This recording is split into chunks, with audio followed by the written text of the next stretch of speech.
Hey y'all, what's up? Welcome back. Welcome back to another episode of the Ooh Ladies First Panel. Okay. Yes. Thank y'all for being here with us on Thanksgiving Eve, honey. Please make sure that you are following us on social media at Ooh Ladies First, at Jami ThatsMe, at Bondy Blue, at Blue Rose Bondy over there on the Twitter, as well as at Necey Dixon. Okay. You also can catch all of us on Blue Sky, but know that Bondy's name on Blue Sky is the Bondy Blue. Is that correct? I think I'm right. The real I'm Bondy Blue. sorry. Somebody stole my shit. Yeah. The That's real crazy. Bondy Blue over there on a Blue Sky. Okay. Make sure you're coming in and supporting the channel by liking up the video and making sure that you're subscribing to all of our channels. Are you ladies ready? Yes. We are Ready? here. Happy Thanksgiving. What's going Yeah. on, everybody? How are you ladies doing? Are y'all ready for Thanksgiving? Yes. Very Me much. My belly is ready. for sure. Okay. I've been to the Definitely ready. ready. I'm here for it. Are y'all doing Black Friday? Are y'all shopping? Probably. Online. Yeah, online, right? I don't I'm want to probably deal be with the all up crowd. and through Shein. all up and through Shein. That's what I'm gonna be. Oh, Oh, do they have good Black Friday sales? I don't know. They always got it's never that expensive. Like it's always Yeah. like 30 things for $400 or something like that. So I'm definitely gonna be in there. Yeah. mm, gotcha. Okay. Somebody, if anybody knows about a good shoe deal, because I need some new sneakers and shit like that. I need boots. I need new shoes. So if anybody knows about a good shoe one on Black Friday, send it to me, please. Yeah. Yes. Okay. Is there a particular dish you guys are looking forward to for tomorrow? You All know of what it. mine is. All of it. Give me them chitlins. I'm sorry. Shit, I'm looking for some collard greens. I do want some yams. I just need my yams. Really, the yams and mac and cheese. I just need them Okay. touching. Okay. You can do Them touching. yams. Me Yum. personally, I'm looking forward to my melatonin seafood dressing for one. I think my cousin Matanya is making the cornbread dressing. So looking forward to that. And my little niece makes really good mac and cheese. Mm. So those are the things on my mind right now that I'm looking forward to getting on my plate. And my mama gumbo. That's Mm, my mama gumbo, yeah. Sound good. Sound real good. good. Okay. Mhm. Okay. Well, I'm thinking about yams. And y'all know when I hear yams, I hear of Young Miami, right? And when Mhm. I think of Young Miami, we're actually about to get into a little bit of fashion because she is going to be on one of these slides. All right. Last week, when Miss Megan Good and Jonathan Majors announced their engagement, they were at the Ebony Power 100 event. And I want us to check that out. So let me just roll this and we'll get into some fashion.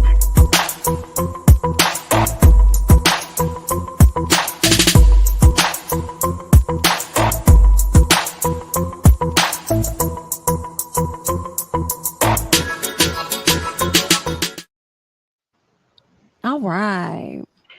So we have Miss Young Miami. We have, and I'm not gonna even try to attempt to mess her name up, but it's given AKA Jax of Reasonable Doubt. Huh? And Hmm. then we also have, I believe her name is Jerry Johnson. She is from Harlem, the show with Why did Megan Good. Oh oh, yeah, she done got thick. why did Jerry do this? Oh, girl, that hair. Oh, why? Mm, terrible. I'm sorry. That's all I saw. I'm sorry. It's the hair. Yeah. Like my first reaction when I saw all this was I actually love all the looks. I like all the looks except for the hair. Oh, Um, with Jerry, I feel like if Jerry would have done a cute shortcut like she had, or even some right. just not this. Whatever I this is. mean, yeah, I've seen some people execute a mullet in a cute way, but Is that this what that ain't it. is? That what that is? I couldn't tell whether it was like a, half up, half down thing. Like, girl, I don't know Oh, what is that it? Yeah, I it looked like definitely it was called it a just mullet. brushed to the back. okay, we're Oh gonna look for shit. her because I follow her. What's her name again? I believe it's Jerry Johnson Okay. She has She to look be in good with though an with the extra I. white on her. Yeah, she does look good. I mean, I think her dress looks nice, but I think that her hair would have made the dress more. I think her outfit could have looked much better based on the hairstyle that she chose. And I think something short would have been nice, maybe like a bob or even like really her bald head, high key. Yeah, I'm that's what I literally was about to thinking. tell you the shortcut is what I mean. She even has another like blonde short wig on. It looked like after that I feel like still looks better than whatever that I don't know who told her that that's what she should do, but no, I also like, are y'all trying to make her fishier? Is that what's going on? Make her Because y'all what? know they trying to make her a little bit more fishier. They trying to make her a little bit more feminine when she was kind of giving Mhm. body. She was But giving a little. isn't she? She is a lesbian, though, right? I thought she I was. thought Yeah, so. in real life, I think she is. That's why I found her. But that's why I'm looking at this look like this looks very different. Even though I've seen her in feminine looks, this is different. It's definitely different. Definitely different. I think her makeup looks nice. It's just that Beautiful. hair. Girl. And you know what? Let me say this. I think she could have rocked a blonde. I just think Yes. that is the style. I'm about to send y'all in the DMs the other blonde looks on her page that are way better than whatever this is. Yeah, Okay. please, because I was just looking for him. Oh, Yeah, let's see those. Oh my gosh, she's so cute. right? Let Let me me, let me see. That's a little bit better. That's a little Yeah, better. that would have been better too. This wet look is giving stiff. And I don't if you were like gonna wet do looks on it, nobody. it needed bought. I don't either. Not really. let's Like see if we what are share we? this for the people to see. Jack's dress is cute. I see everybody talking about the green, but it is giving she go from Kim Possible. I like it though. I like it Yeah, too. I This is super do. cute. Yeah, I think her look is my favorite look all in all. Even though I think Young Miami looks bad as fuck. Like she look good. Hmm. Yeah, see that one? That one. Yes. That's the one I like. Yeah. Yes. Yeah, this would have been good with that dress. Yeah, This she is one of my favorite yeah. hairstyles on a black woman, period. The Yeah. Halle Berry, short bob thing. yes, Like I feel yes. like she needed something that was going, that she was gonna be able to do that too. And I feel like you couldn't do this to whatever that I'm used to seeing her with the shortcut, which I don't know. That's such a signature for her. Seeing her in any other style is low key kind of jarring. Hmm. Yeah. Yeah. That used to be my look. So, there's that. Yeah, she looks beautiful. That's one of those good shows. Absolutely. I wonder if I she had a do baby in like real life. Oh, she Oh, she might had a have. baby? No, no, I'm just saying I wonder if she had one in real life because on the show her character is pregnant at the end of the season. Oh, The lesbian couples, whoever, whoever wants it the most, that's who has the baby. So I right. wanted that. What do y'all think about I'm gonna say Jax from Reasonable Doubt. I thought she looked stunning in her green, in my opinion. I love Thought the her hair. hair was beautiful. Yeah, like this, the hair with this dress and the gloves and the shoe, everything is giving very sharp. Yeah, they tie Mhm. in the shoes and the gloves together really well. She didn't have to go all green.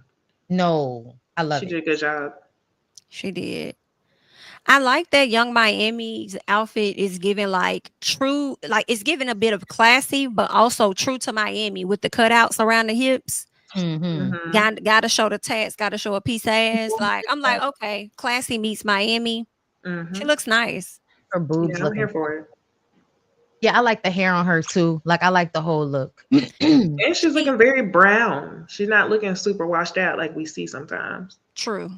Yeah. She kind of Whoever. looks like light skinned Keisha here. Mm. Hmm. Just a little Girl, bit.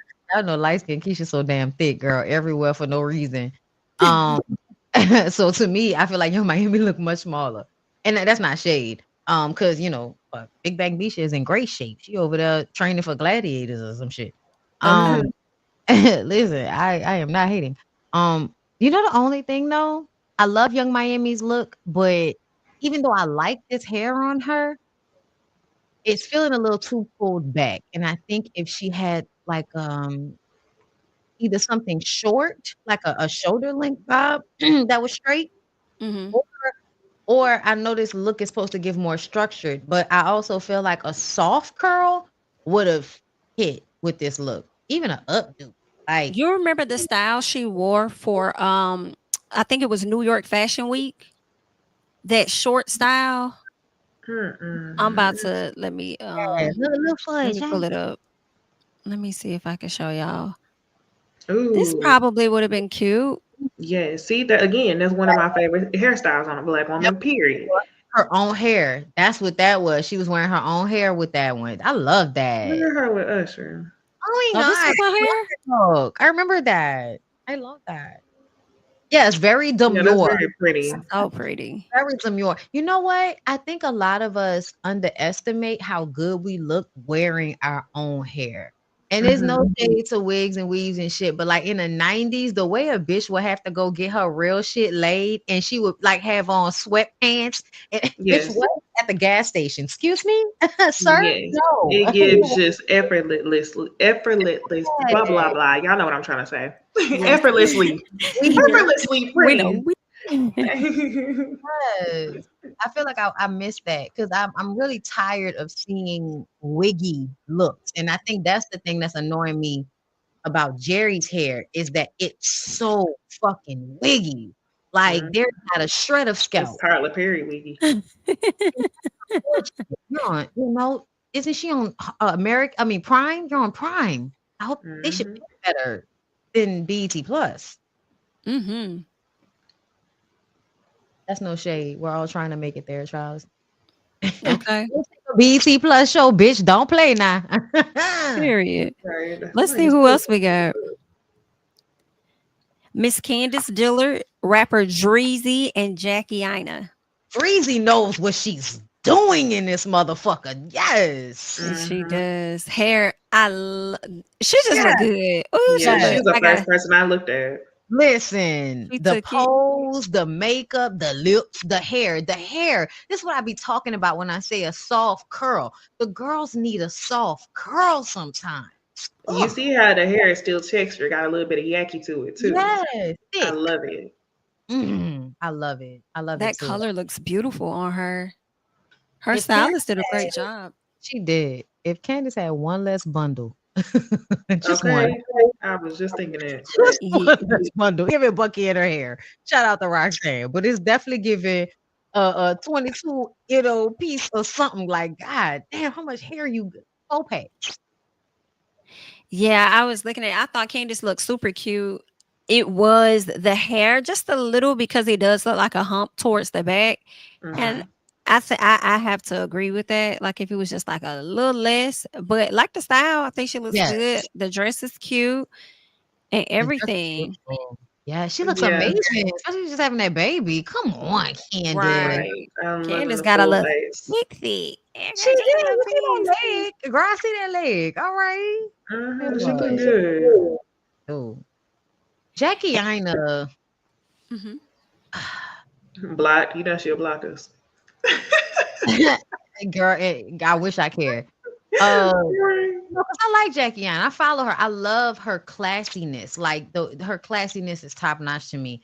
But at the same time, I feel like this is one of them times that things look good on your phone when you're on your social media, but in person, you look like you wearing a not a not a cheap wig, but a synthetic wig. I don't know. It's just not. No, Hmm. that's the only thing I was gonna say something about. It's the way the wig is sitting. It's It not. skew. It's a skew. It's slightly askew. It's not giving edges. That's what it is. That's Not that it needs to be swoop baby hair, but the wig where it starts at the line is mhm. yeah, it's not flowing. I Um, thought I like Jackie's whole look. I liked her hair. Her makeup is eating. I love yellow on browner skin. It's something about it. It just mhm. pops. The style. I really like her dress. What I don't like is, Yes. I guess that's black underwear Yeah, she's I wearing. thought I I was think I tripping. was she about could to have. say that. It Yes, should have been brown nude. Like it should yes. have been something closer to her skin tone so that it wouldn't show through that yellow dress like that. Because I am looking like I know that's not Bush. Yes. Listen, somebody I said a bitch cannot they do winning, a that. bitch they winning took the words out of my mouth. She know, this the old ladies first panel. So I be trying to be a little bit more classy based, but I was about to say it's giving cheap African wig. I was. I'm Oh yeah, that screaming. is what. Yeah, you definitely would have said that. Uh-huh. Um, yeah, she. One thing I said, or one thing she said in the interview I saw, she had this dress before. She wore it for a birthday party. She said, Oh. and she just pulled it back out. It's a real nice dress, but I agree, the underwear should have been brown. Oh, I love that. I think celebs should normalize re-wearing their clothes. Yes, Hmm. me I think too. people in general, I feel like, I mean, maybe not celebs, but everyday people sometimes don't want to be caught wearing the same thing on their social media or something. But it's like, that's what you No, paid them for. too. I That's think why you celebs bought it. should too. Because at the end of the day, they're influencers, whether we want them to Mhm. be or not, whether they want to be or not. And Hmm. whenever they have this very wasteful mentality of, oh, I wore it once, so now I can't wear it. And that's wasteful, y'all. Like, let's be fucking for real. Mhm. And Yeah. a lot of people, okay, if you go and sell your shit, great. That's great. That's a great business. Do that. Okay. But a lot of people just be like, oh, I'm just gonna throw it in the back of the closet, never to be seen or heard from again. And especially if you really like something, the mentality of I can't wear it because people already saw me in it. That, like, I used to have that when I was like a teenager because I come from I come from hood girls. And hood girls have very high standards for how they roll. Your tennis shoes always got to be clean. Your feet always got to be done. Your hair always got to be done. And you can't wear the same outfit more than once. Like Right. sister and my sisters and my cousins, that was their mentality. So I would get a lot of these secondhand clothes because they would only wear some shit once. And that was Mm. great for me back then. But now I'm like, yeah, now I'm a grown ass woman. I'm about to wear this shit as many times as I feel like, yo. Facts. Facts. Especially Facts. when Facts. you start spending money on stuff. That's the thing. Like little Shein, Yeah, Fashion that's Nova pieces, different. like that's Oh, different. But wow. whenever you actually like A nice buy piece. a wardrobe, like you buy some nice jeans, like $100 plus pair of jeans, you get some your nice shirts. Thank you.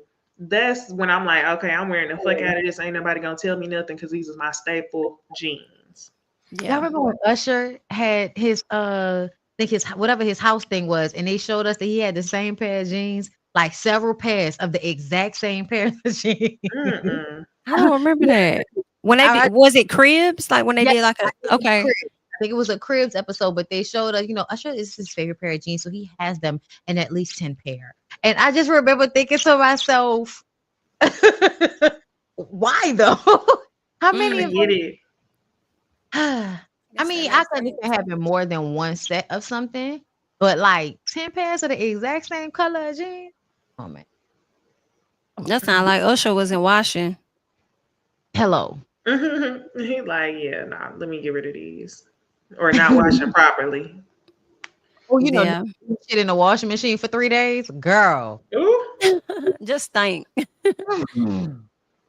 Clothes is stink. Girl, ooh, Okay. that made me think about something. Let's move on. So that's all that we have in the fashion section. But I do want to touch on I guess people say it's like engagement season, but it's giving wedding season for these two here because Miss Fallon, She looked pregnant. oh child, hope not. Ooh. Nah, I'm sorry. As soon as I saw that third picture of her face, she don't never look that full in the face. Bitch, you The pregnant. face do look full. Oh, Girl, geez, the quit damn week. playing. Listen, You she's know. about to get married to her baby daddy, Jalen. Yes, the one that went on the show and said that she groomed him. Yeah, Mm-hmm.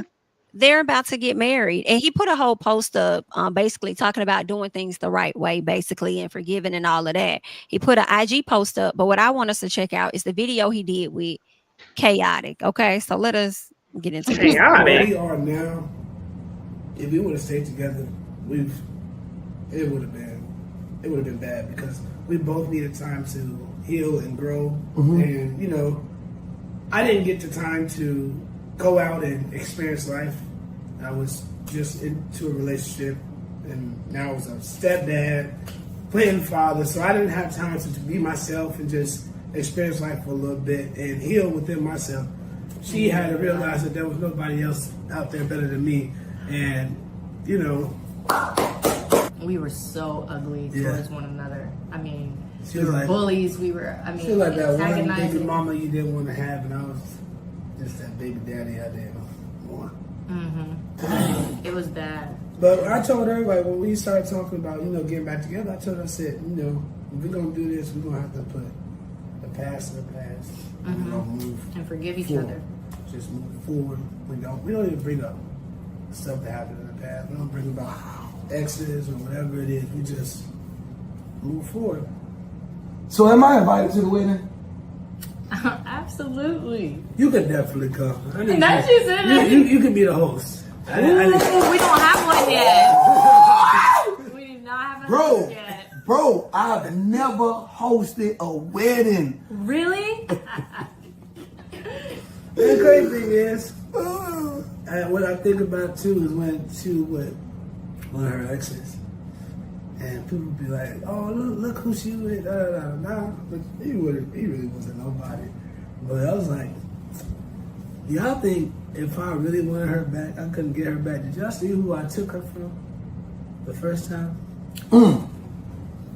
That man, and he is, you took up from the money. Embarrassing. You know what I'm saying? We, the world, the people, wishing y'all peace, prosperity, longevity, happily ever after, on top of happily ever after, on top of happily ever after. And y'all know it's not gonna be easy. What's that? Even though y'all settled the differences and all of that, it's still not gonna be easy. Absolutely. So y'all still gotta, y'all gotta fight for it. Did y'all agree to that? Yeah. No matter what y'all fighting for? Yeah. Till the wheels fall off. Till the wheels fall off, baby. Come on, hands in. Not bad marriage for life. On the count of 3, 1, 2, 3, till the wheels fall off. 1, 2, 3, till the wheels fall off. And why I'm just not realizing that Chaotic got a lisp. Did anybody else catch that? I kind of noticed that a little bit. I'm like, I got a lisp.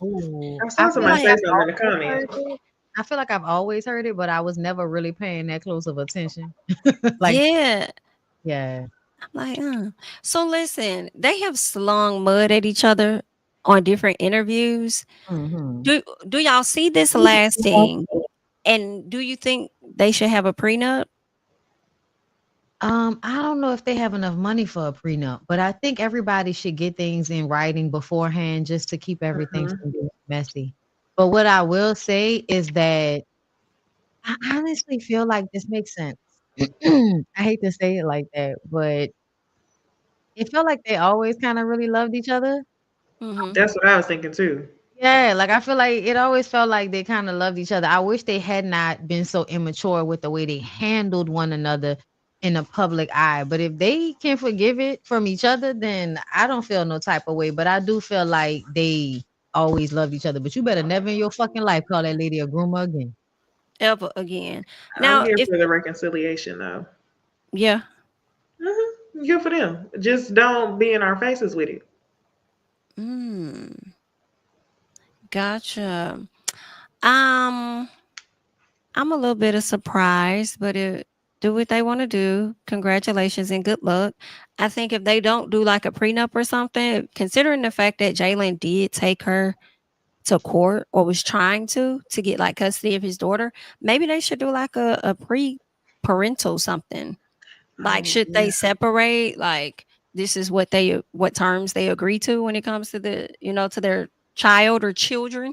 Yes. Maybe they could do something like that. That needs to happen. And maybe include that they can't slander each other or say negative things about each other on social media. Yeah. So maybe they could do something like that. Be great. Well, good luck, you guys. We hope things, work out for you all. Let's see, what else do I have on the agenda? So real quick, I want to talk about where is it? I want to talk about Saweetie. Saweetie went over to the Call Her Daddy podcast where she kind of opened up about Quavo and his infidelity. Child, who would have knew? Let us go ahead and see. Let's listen to this here.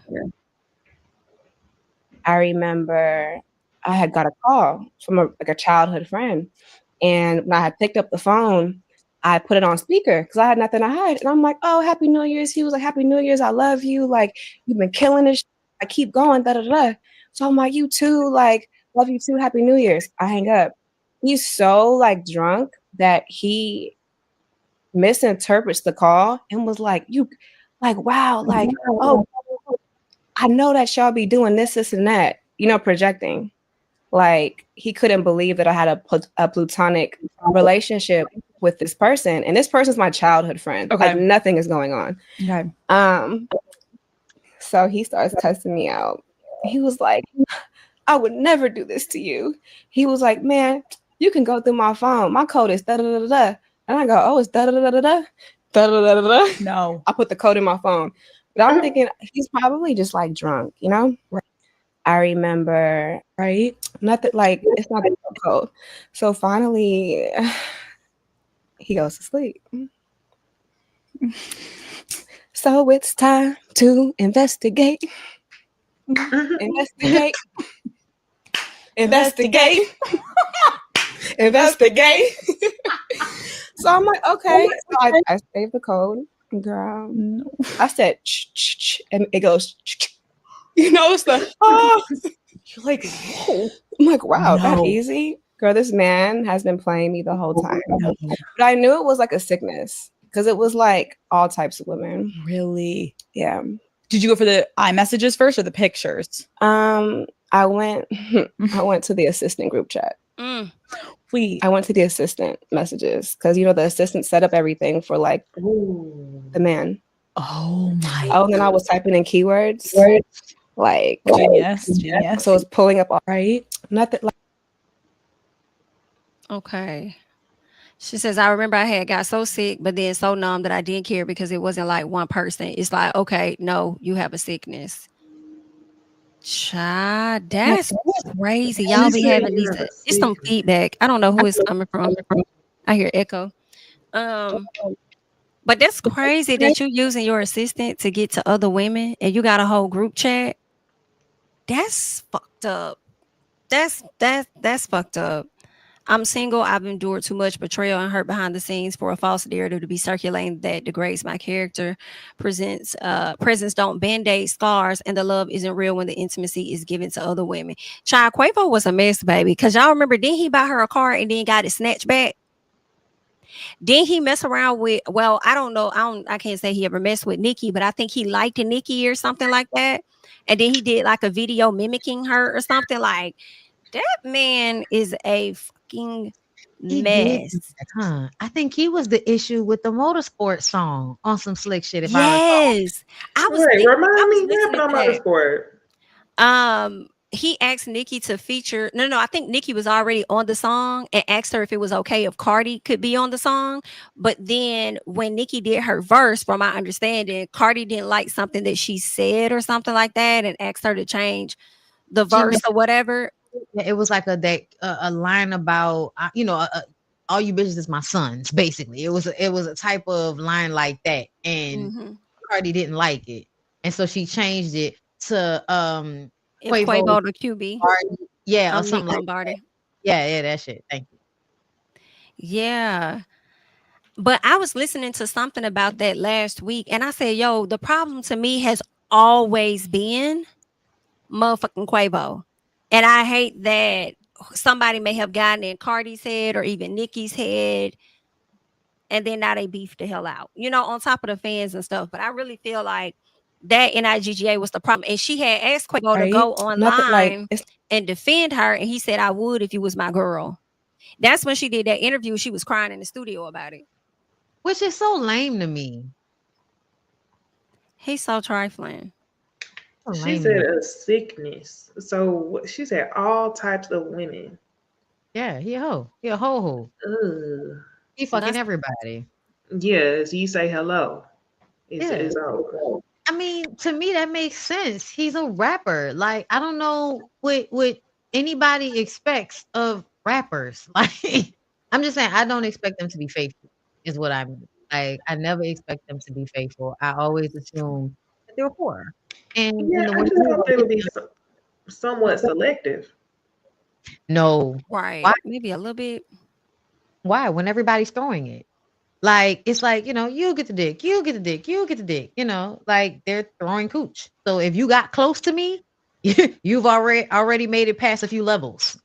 That definitely makes sense. If it wasn't for rap, you really would be a lame as NIGGA. So now that you have access to all of these women that you wouldn't typically get on a regular basis, you're gonna see how far you could take it. While you got Sweetie on your arm. But is it bad that I feel like YG on the same energy? Oh no, he absolutely is. He's a fuck nigga for sure. Is Irie still with him? Sweetie is with YG. Are you I'm talking about sorry. Moneybag? Oh yeah, those two different niggas. I'm sorry. Okay, I was confused. I was like, Wait, is YG? Is YG? That's the one that was at Nipsey Hussle funeral talking about protecting our light-skinned daughters. Oh yeah. Hold up. Y'all know I gotta keep track because all these niggas look alike. colors. Yeah, that's him. That's him. Oh yeah, he look weird. Like his face looked too small for his head. He a weird looking nigga.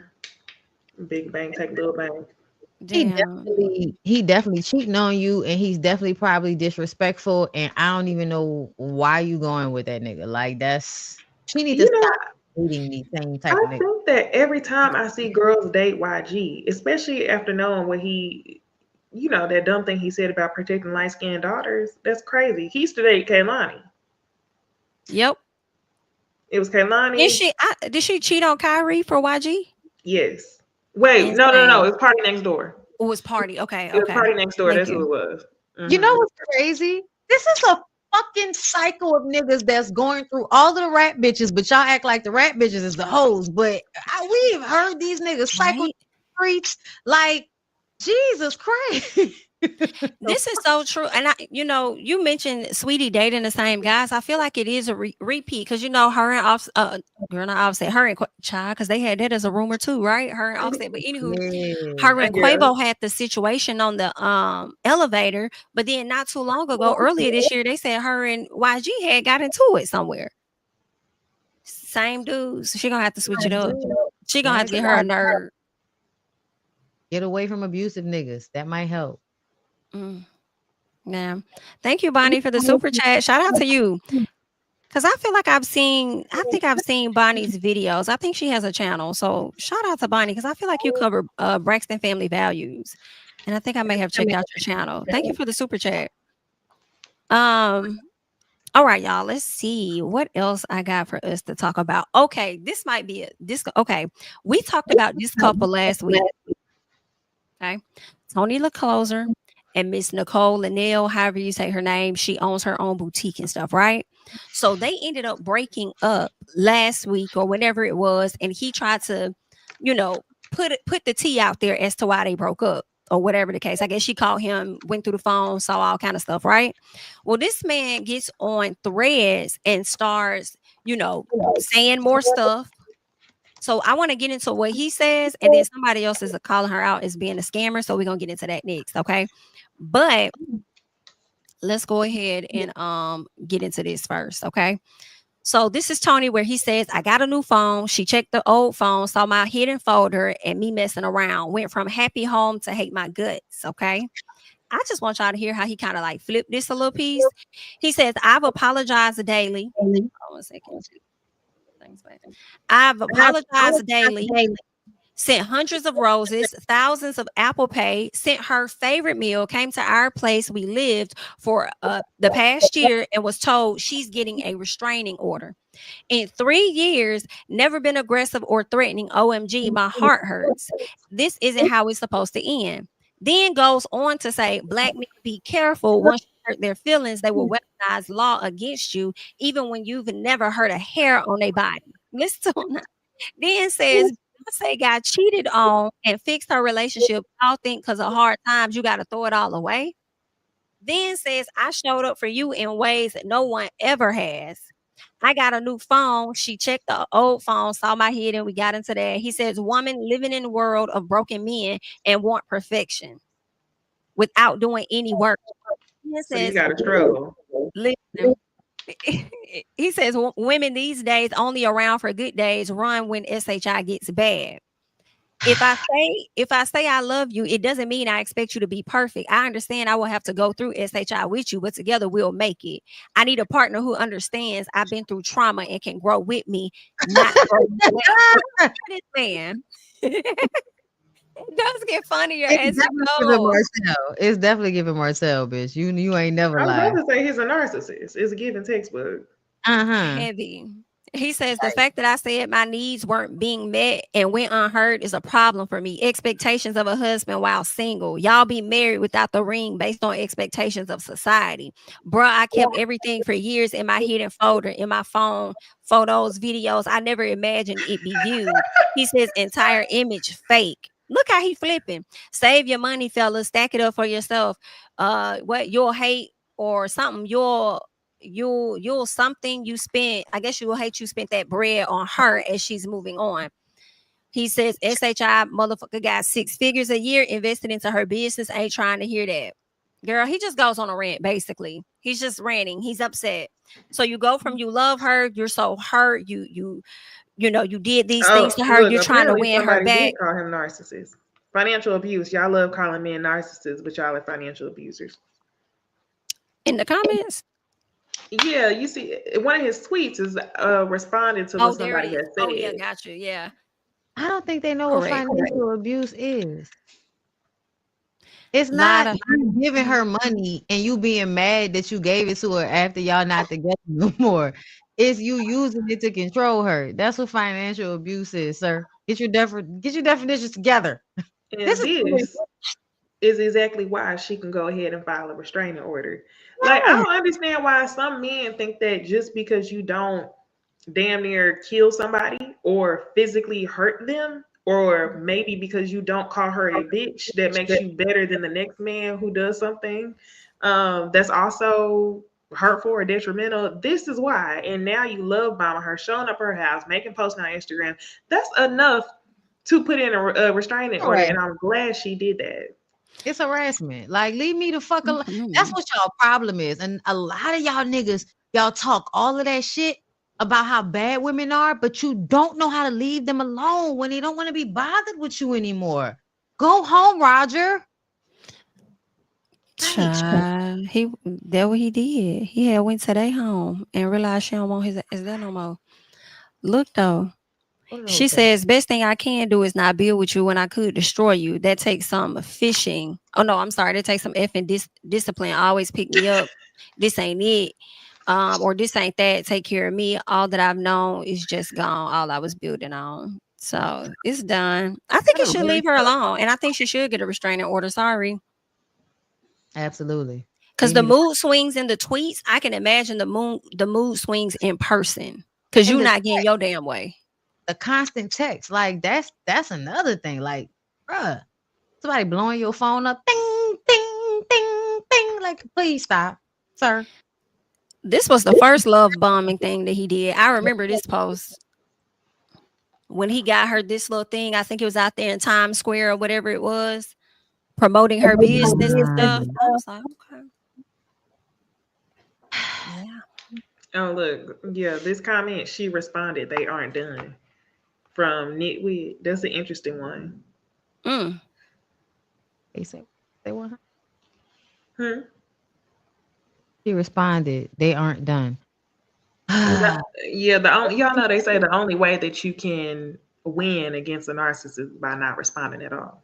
You can't communicate with them or respond because that's what they thrive off of. Yikes. That's why I stopped talking. Drop dead. Child. This is crazy. Well, that's what's going on with the relationship. Restraining order is going to be filed. And I don't know if he's going to go on another rant, but we shall see. Now, there is someone that has supported her business and have felt as though they have not made a return on it. So I want us to just check this out briefly. This person says, let me tell y'all how y'all favorite online boutique scammed me. Let me tell y'all how your favorite online boutique owner scammed me. This is Nicole. This is her Instagram, her website. This is the dress that she posted that I liked.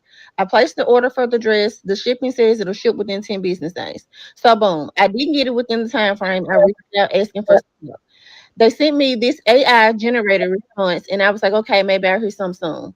Nothing. I inboxed her about the order. I started posting on her page trying to get some assistance. When I say I got absolutely no response, I got no response. So then I wake up one morning and see that this is what she's doing. So she's reading the comments, she's just not responding. I filed a claim with PayPal. PayPal reached out and was like, she's not responding back to us either. We're going to escalate the claim so we can get your money back. Something said, do a quick Google search to see what's going on with this boutique. Y'all, look at these complaints. They are ridiculous. So many people have had the same complaint that I have had, and she has been doing this since like 2021. Like, it's insane. I cross-posted this on Instagram. Okay. So that's just the 1 minute of it. But I don't know what they got going on over there, but hopefully it was just a mishap and that person gets their money back. It's unfortunate because I do feel like a lot of these boutiques be out here scamming and stuff, child. Hell But yeah. we be like that sometimes. I don't know if that's her case, but this lady is saying she ain't get her money, so or get her product. So good luck. Okay. Let's see what else we got over here. Um, Cam Cam Newton. Newton. Cam Newton, I don't understand why he always doing interviews about marriage, knowing that he never wants to be damn married. It's crazy to me. But we gonna listen to what the hell he had to say with Ice Cube. Been married? Married No. 92, so was that 32 years? How? Like for for the We want to masses. do it. You gotta want it. I don't want nobody to have my woman. She mine. She hers. What's the word that we just had somebody on? The relationship has to have staying power. Certain things in the culture has never changed. It's just all about how you are locked in with your partner. You don't stay with a person for as long as you've been with your person and can honestly say, man, every single day I wake up and it's just doves flying. But who in your life is it like that with? You don't like your mama every day. Some days she get on your nerves. Some day you know your brother. Every day ain't gonna be roses. Yeah. You can't expect that from your spouse. It's all about, are y'all a family or not? You know, you gotta be willing to give. And as a person that you want to give to, your time, effort, and love. Right. How long you been married? We've been married since 92. So was that 32 years? How? All right. So Is y'all he slow? He has to be slow. Like, aren't your parents still married? Why are you asking him how? Like, just let Jazzy go, my nigga. Because I feel like every time he does these interviews, it's really passive aggressive ways of letting us know that he's not that happy with Jazzy, no matter how much backbending she's doing. Like, it's just annoying to me because the idea that no one could be good enough for you to want to work it out with them every day. Like, my nigga, please go be with a nigga. Be by yourself. And the thing for me is, like Cube said, you don't like your mom every day, but you should have said, nigga, you don't like yourself every day. I don't care what you're talking about, but there are days where you are angry with yourself. There are days where you don't like yourself. You don't like your whole existence. We could tell by the way you look. So for me, I'm just tired. Like, his whole being gives, I don't even like myself. How can I like somebody else? Like, that's what it gives. I'm tired of him. It's also given he knows how to get the people going. I think that's why he be asking these dumbass questions about marriage. I think he knows that that's usually what's trending whenever he talks about relationships, because they know that he knows what his reputation is, and it's at the expense of Jazzy looking like a clown. But you know, she got her mask on like she always do. She ready, she fine. always at her expense. It's so damn embarrassing. Always at her expense. And he tells her in every interview in so many different ways that he don't want what she want. And I be wanting to feel bad for her, honestly, because I be wanting to think that she's wrapped into things like mentally. But I heard Just Hilarious say, she said something on the Breakfast Club like, nah, like she really with that. She's like, that's my girl and stuff, but like, nah. So I mean, she likes the lifestyle she's living right now. So I wish I her the mean, best. if that's the case, then he chose the right one. Because Mhm. I mean, it's somebody for everybody. Honestly, like just because you do something that's foolish, you make a great partner for somebody like this. I guess so. And that's no shade. It's somebody for everybody. No, But there is. he doesn't understand how a rich and nice looking man stays married. Happy holidays, y'all. Thanks for the super chat, Keisha. I guess I hear that, but then it be broke folks that still be out here doing their thing too. So it's like his parents have been together about as long as Ice Cube and them have. That's the That should be other the thing. number one example. That's the other thing I wanted to comment on. I feel like everybody know that we talk about this so many times. Your grandparents, great grandparents, they say they've been married 50 years, but if you actually know what went down, you would not look up to that. I feel like some people probably stayed together when they shouldn't have, and their kids end up being products of that, like a Cam Newton, or what's his last name? Yeah, Cam Newton. And that will literally repel you from marriage. So I think a lot of people need to flip their priority to what does a healthy relationship look like, period, regardless of if it's married, divorced, baby mama, baby daddy.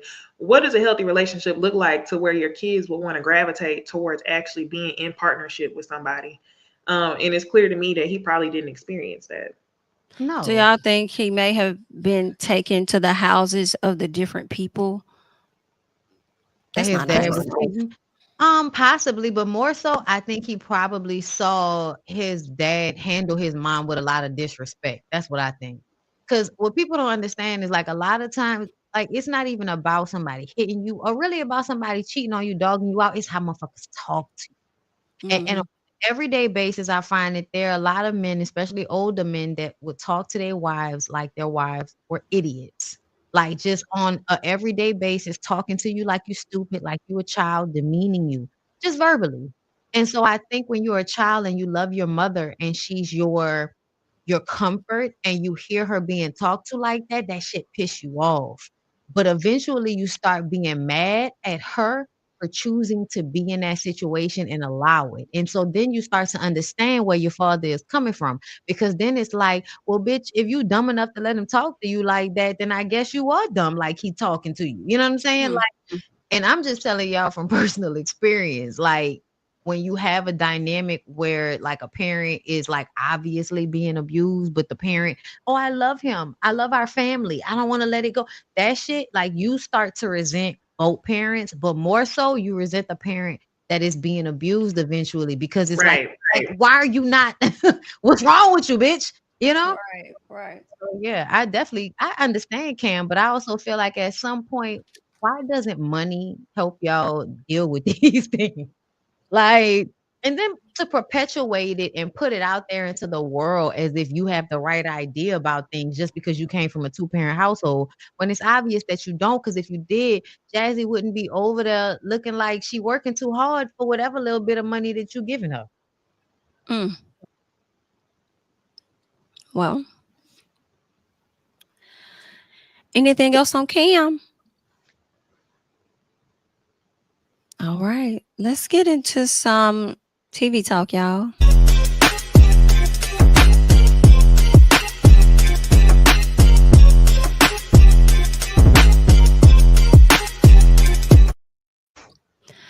All right, y'all. Let's talk about Belle Collective because it wasn't a whole lot that took place on this particular episode.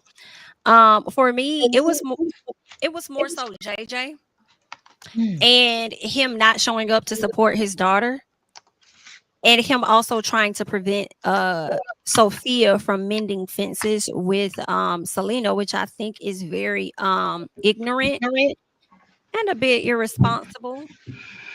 Getting himself involved. I know he mad about stuff that Selena may have said on the YouTube, but if you're trying to move the family forward, like I don't think it's a good idea to be stubborn as a parent on behalf of primarily Sophia, but Sophia's trying to move forward. So why are you trying to keep y'all in a negative space? So I was really disappointed in JJ this particular episode. What did you guys think? Um, Personally, I feel like I've been disappointed in JJ since he started talking about Selena's mothering. Like, I just don't understand. yeah. Like, to me, it just because he acts as if she did something to him that he didn't do to her first.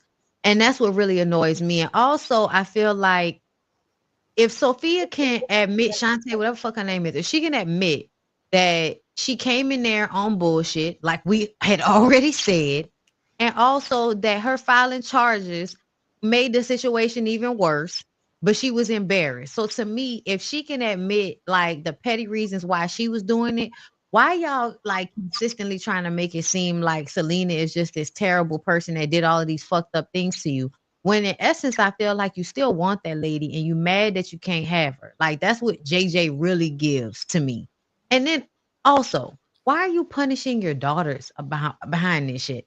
To me, it's really like, oh, they don't want to accept Sophia. They don't want to just, go along to get along with that. So I'm not going to be there for them. And I just kind of feel like, I hope at some point you regret your decision because you're being small and petty and you're undeserving of those children that really love and care about you.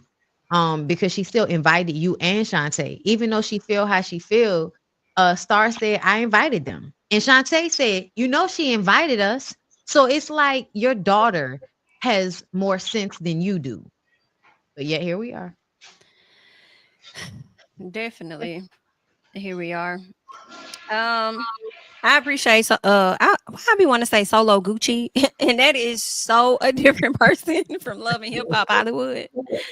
But Sophia, I do appreciate her recognizing that wrong because I did not want to see another season of her sitting up here trying to play herself out like this happened to me, as if she didn't knock her own glasses off her face and throw her purse to the ground trying to get at this damn lady. So I'm glad to see that. And she dropped the no contact order or whatever. It's like, why are you trying to keep us here, JJ? You're really pissing me off here. You and your little ponytails. What y'all I thought do about think it's that? weird that Go he ahead. trying to prove his loyalty overtime to start Gucci even at the detriment of his kids. He don't want to I show wonder up. what happened. Because he's sure showing more loyalty this season than he did last season. So I don't know if she may have went off on him or something. I don't But know. Or maybe he's doing it because he's upset with the daughters. And that's just a way to get back at the daughters. Cause like it's really more so I'm mad at y'all because y'all not mad at y'all mama. Or how dare y'all stand on business about y'all mom? Because they really were like, nah, my nigga, like that's our mom. Like she pressing charges against our mom. Nobody's about to be cool with fucking Shantae when she doing all of this. And plus, they had already been saying that Shantae would like show up, not speak to Selena. And we saw that. We saw her Yeah, like we've seen that. yeah. so to me, I'm like, why are you even acting like that? And you're just mad because she's around because she's still in the spotlight from you. And to me, that's so small and so petty. And really, the only reason why you want to make up with her now is because you would just be losing out on your own check. Oh, absolutely. Yeah, you definitely said something about the still in the spotlight because now I'm thinking about the DD4L show, Dancing Dolls or whatever, and how that spotlight was more so about Selena and him. And maybe Gucci felt the way about that, right? So now he probably doesn't want her to feel what she felt then in this new show, So It's yeah. given to me that he probably done did something to make her feel uncomfortable in the past, and now he has to act like he completely don't fuck with her at all because he fighting whatever inner urge he has to really be up in her face. That could be it. That could very well be it. What did y'all think about the improv night? About the what? The improv night when Antoinette and Selena showed up. Oh, actually, I thought it was a good scene. I thought it was the best scene they had all episode, to be honest. In the past two episodes, because I feel like Antoinette said the truth. Of how they really don't support each other. And I went through how many times they have disparaged or not supported each other's businesses. And I feel like another thing I can't stand, and this is what is always happening, it's been happening since season one. Marie is a fucking tyrant. She can say anything, she can do anything, she could be a straight snake to these women, but she will keep their name in her mouth in a negative manner. And then whenever somebody try to hold her accountable in a group setting, she gets up and she runs. And then Letitia runs behind her. Let her fucking ass leave, bitch. You don't know how to be in a collective. So maybe she don't need to be in a collective. Like maybe she don't need to be on the show. Like that's okay. But it's annoying to me that they're always chasing after her ass. Yeah, especially Tisha. Yeah, that's what I'm saying. I just still don't understand the dynamic of how even Tisha is made to be the nucleus of this group. Like just like what's Latrice said last episode. I don't understand why she crying like this because we barely just got back cool. And she's like, I don't even understand that. So yeah, somebody need to come in and actually light everybody up and tell the truth. But yeah, I don't like that they calling it a collective because it's really never been that to me. Nah, it has never been. Girl, from day damn one, that is so true. It's just a bunch of girls coming together. It's giving desperation to me with Letitia. I think she's forcing a round hole into a square peg. Like, bitch, you are not the leader of the group. Like, honestly, I'm gonna tell you, the way she went at Akeisha feels more of the nucleus or leader of the group than Letitia. Agreed. That's the main girl. That's the girl. That's crazy because she came in later. And she knew she was gonna be that girl too. I can't stand that hoe. That hoe said that shit. She was like, well, they couldn't get some better girl. I believe she said that shit. But it may not have been about looks or colorism. It really probably was like, how the fuck the head of y'all group ain't got no real business? Where y'all got them? It could have been about the damn wigs. I mean, I wouldn't have been mad at her for saying that. Yeah. Anything else y'all got on Belle to the collective? Oh, I don't believe nothing going on with Letitia and Glenn. Like, I don't believe nothing that go on with them. That's one thing. So like as far as her, the mammogram and him canceling the health insurance, like y'all gonna have to prove that to me because I don't believe none of that shit. Oh, damn. Latrice, baby, sweetheart. That man just trying to tire you out so you can't leave him and so you can't focus on your own shit. That's really all it is. Yeah, that's another. I'm telling you, that's another one who we get to see the emotional abuse. When I say another one, it's just interesting because we on the heels of reading all the tweets from the closing, Tony the closer. I feel like he do the same thing. Oh yeah, I'm a man. I'm up here. You invested in your business. I'm the reason why you at where you at. Yeah. Try. Anything else on Belle Collective? I feel like that was really it. Aside from Antoinette coming in and Tambra not fucking with Marie, and she has every right to not want to rock with Marie. Oh, we saw Damon. We did see Damon. I didn't think that nigga was gonna show up. Yeah. And I was surprised to hear him tell her that she should work on things with the ladies too. Yay. I was Every surprised. time I see Damon, I think about that old video of the boy saying, he kisses her on the forehead and he say, Go to Marcus. Go to Marcus. Yeah. Oh my God. I feel like Tambra's still not specifying if them people together or not. Let me tell you something. And this is why I get mad at Marie, because it really don't even need all that. Yes, Marie, you're right. Tambra be lying and she don't tell the truth. But you don't go and meet up with a nigga to prove that. Like, especially if she got a court order against him. Like, that's just weird bitch shit. Like, it's just weird to you. It's coming from a hater place. But Tambra, I'm tired of you coming on this show, and because you showing us your baby face, you think that you telling us something. What the fuck going on with you and Damon? Why y'all meeting at an ice cream place? Do y'all go together or nah? Child, listen, the way Tambra moving, because she sat up there and said that it's trust. I said I wouldn't be surprised if her and that man married and don't nobody know about it.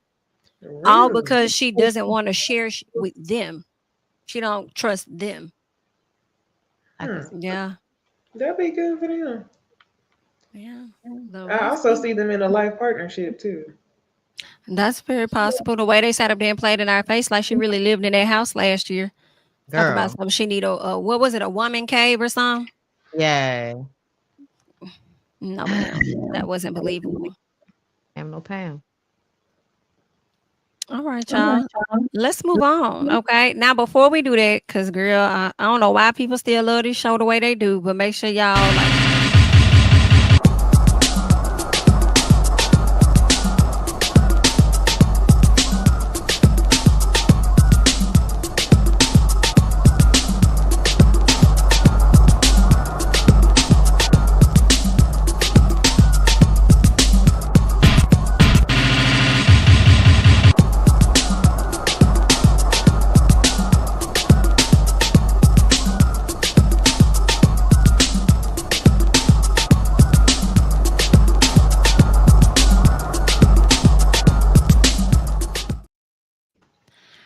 right, y'all. Let's get into love and marriage Huntsville.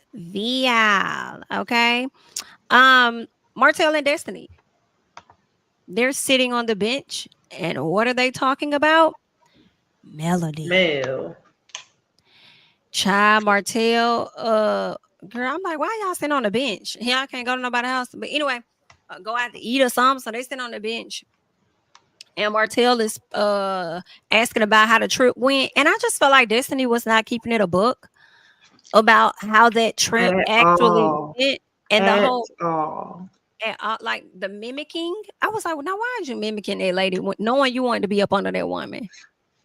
Now why would you do that? Yeah, they got on my nerves with that. What Martell said, he said something. I think was he talking about Shanita or something like that, saying she wasn't gonna be around long because Mel don't keep her friends. Yeah, that's what they say about her.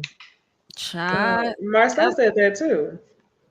Yeah, he said that. He said that they said she can't keep no friends. that was a mess. That was a mess. Well, it appears that she must not be that bad of a friend because Destiny seemed to have one in her bed talk about something. I'm sorry. I said, now why is you sitting over there telling this man about the trip and how nice she was, but you didn't tell him, at least we didn't hear it, how you told her you understood everything she went through now that you're going through your own quote unquote side chick situation and how you sorry and that you love her. Why you She ain't say left that whole part out. Left that whole part out. I was like, this is so pitiful. So fucking pitiful. You couldn't even say it with your chest, what you were saying to her down there. But she said something very specific in that conversation with Martell that made me think, okay, here we go. We got it. The cake is baked. Okay, so when they was on a trip and she told Mel, you were trying to teach her how to respectfully cheat. You were talking to her on the phone. You was cool with it. When she talked to Martell, the way she worded it, you could tell that she basically took a bunch of information and came to the conclusion because she re-explained it to Martell and was like, yeah, she was talking to her on the phone, doing this and doing this and doing that. So you took all that, and that's what you call respectfully, teaching her how to cheat. So it's giving you be pulling shit out of your ass and you told on yourself when you was in the conversation with Martell. But what I really want to hear is you explain, what did you mean by pimping out your daughter? That's what I want to and hear. has yet to explain that, right? No, she does not. Just wants to let it go. You know why? Because that would mean she would have to show how snaky she really is. Y'all was talking about because ain't Ariana the one that's been online talking about Mel's assault? Like apparently that comes from a story, and I don't know if it's true or not because Mel has never talked about it. But I think Ariane, by way of Martell, put it out there that Mel was assaulted as a child. Ooh. And of course, her mom knew about it. So to me, I feel like they are mixed. And when I say knew about it, I mean, it's something her mom knows about now, not like, oh, her mom knew what was going on and was okay with it. Like it's not a Tyler Perry film. But what I mean is like the way Destiny was wording it, that's where that shit really came from. And she doesn't want to have to explain where that comes from. So she makes up some shit that she feel like sounds right. But that would prove Mel's point even more so about how you over there kicking it with my fucking op. Because look how you was ready to disseminate some fuck information you heard from either that nigga or that bitch that's really out of pocket that you should never throw in nobody's face. Yeah, that was nasty work. That's some nasty work. I also didn't like that it was given with Mel respectfully cheating and stuff and having so much to say. But then when Martell starts speaking on Marceau cheating and stuff, you get in a confessional talking about some, that's their relationship and whatever makes them happy, da da da. I said, oh, now that's what we doing. Okay, Destiny girl. And I thought she was friends with Tisha. Didn't Tisha bail her out of jail or some shit? Yeah. Well, I don't know if she bailed her out of jail. I know they was friends, but I don't know if she bailed her out now. I've heard that somewhere, but I'm not sure if that's true. Either way, I'm sure Destiny could have called her dad or somebody else in her family. That's not even the point. The point to me is that y'all can sit up there and talk about people and say whatever. So like Destiny talk all that shit about Mel. Martell is literally sitting up there lying and she know it. and she's sitting up there lying, and I feel like Martell knows it. To me, the scene was so weird because it felt like two people that's in love with a woman that's no longer in love with them, so they meet up and talk shit about her together because they both know what it's like to be in love with her and have her not return their affections. That's what it's given, and it's weird, and I want it to stop. Now, what I don't want to stop is Martell going in on Marteau ass. I will give him that. I do want to see him go in on Marceau. I feel like they've teetered around the lines with what all Marceau does. But here's the thing, though, right? It ain't gonna matter because Tisha ain't going nowhere. Because that's just how she is, right? Because the same way Kimmy sat up in that interview the other night and said, "Don't tell me nothing about what happened," what she said 10 years ago or some shit like that. If it ain't recent, basically, she ain't leaving her nigga. So it is given the purpose of bringing it up ain't gonna matter. Yeah, you may expose him, but if it's to like break up the marriage or something like that, that's not gonna happen. And because it's so long ago, do you have any proof? Because Marceau, if he is cheating, he's a smarter cheater than you. Exactly. But yeah, I think that I think the Scott sisters are on the same page of if it happened years ago, don't bring that up to me now because I don't give a damn. They made the right ones. Yeah. And listen, this is another thing that kills me. It really just sounds like you mad because them niggas kept their wives and you didn't. Like they was doing all the shit you was doing, but they was able to keep their wives. And it's because they never made their side chick feel more special than she really was. And that's the thing that you never seem to be able to grasp. You made Ariane feel too important. That's exactly what the fuck Mel was talking about when she was talking about respectfully cheating. And that wasn't about teaching somebody how to cheat. It was about pointing out that your homeboys that you're cheating with, they know how to do it. They fuck them girls and leave them exactly where they at. Them girls don't be coming to nobody's house. They don't be posting no pictures. They don't be trying to prove that they matter more than Kimmy or Tisha. They take their dick and whatever Marceau gives and they go on about their way. Maurice, same thing. He hit them up style and they go on about their way. Ariane wanted to be known, seen, and felt like it, that she was important. And this is the thing that I was thinking about. Everybody tried to act like, oh, Mel was cool with it. And the only reason, this nigga's calling me. Mel knew about it. And the only reason she left him is because she was on a show and she felt embarrassed on the show. And I'm like, even if that was the case, then can y'all explain to me why she sprayed her own tea? If she was more worried about her image, so let me tell this girl how to respectfully cheat and I'll be cool with it, as long as it's not being done in a way that's embarrassing me. If that's all she cared about, why did she spray her own tea? That doesn't even make any sense to me. Yeah, you can tell by how not Marceau, whenever Martell talks about Marceau, it's always in comparison to himself. So to Bondy's point, it's very clear. It's like I am dealing with the repercussions of what I done, but you still living good. 1000%. It is given. I'm miserable. I'm on the outs. I ain't been filming as much. I'm the villain. And yeah, I don't like the small things that you're saying about me, even though the entire cast is saying it. So I'm gonna come at you. Right. But I do feel like hell, you're gonna be the villain. Commit, baby. Commit to it. Be the villain all the way. Spray him, because for the longest he been teetering around it. And that's another thing. That's why I was like, finally, Martell, fucking spray him. Because to me, I feel like Maurice and Marceau really have kind of been doing okay. So you know how before the cheating shit came out, Martell was really that nigga in their group because he helped with the kids. So everybody was like trying to get their husband to be how Martell was. When the cheating comes out and Martell don't know how to hold his shit together, that is flipped. And now everybody else is a better man because they know how to keep shit and you don't. And now he don't know how to deal with that because he was used to being able to be like, I'm more attractive than these niggas. My wife is more attractive. We got better businesses than y'all. He was able to compare himself to them and put himself on a pedestal. Now he can't do that anymore.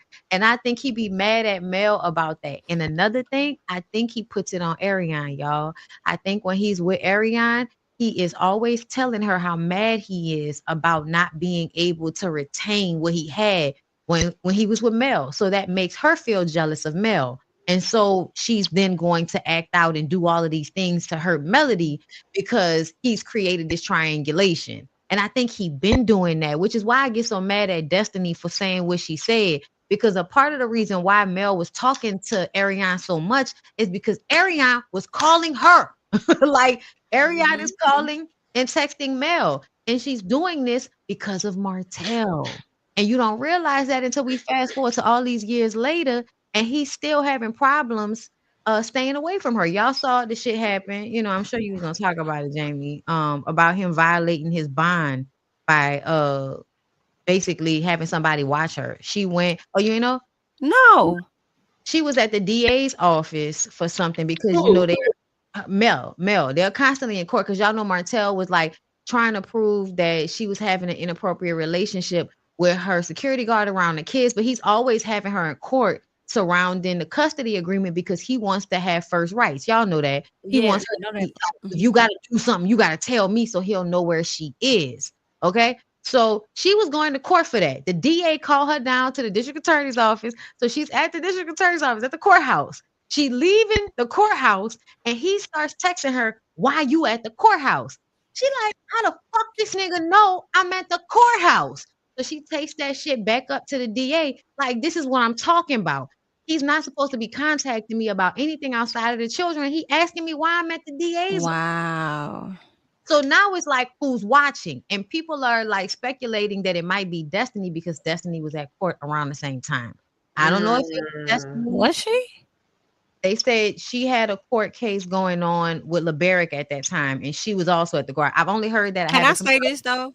And I am going to defend Destiny just a slight bit. I think it's easier to put it on Destiny because people don't like her, but folks got to understand that that's Slick Martell like stomping ground. So a lot of people know the courthouse. This is not look, that might be it too. But I'm just saying, like Huntsville in general. So it's like they may know him. You know what I'm saying? Somebody may be like past him, and it may not be just her. Work at the police, y'all. That's what I heard. I heard he used to work at the police office, like at the police, you know, whatever. He used to work in some way with police officers. So at some point, he's been around people, and because remember when he got arrested, and Mel was like, "I put that in August." I wonder why he just got arrested. Y'all should ask why he just got arrested. And I remember because I think we might have talked to her and she might have said that shit. I can't remember or if it was an interview I heard, but she was like, that's a very interesting question. Why was it that it took them that long to go and arrest him? Or where were the kids? How did he already know? Like just all of these things that made it seem like he might have had a heads up from somebody at the office and they might have. I think people give him. Okay, let me say this. I think they're giving him too much credit because you got to think about people that also have like traffic warrants, right? They may go 2 years and never had been caught up or nothing. Then they finally got to go to the courthouse or they finally may have an issue and then they see the warrants. I think that's no different. I don't think that the crime that he had at the time was big enough for them to go and snatch him up at that time. You know what I'm saying? Like a murder charge or something. So that's what I'm thinking. Like it probably wasn't that big, but he said he had to go down there for something. What a dummy. But he goes down there and gets his ass arrested.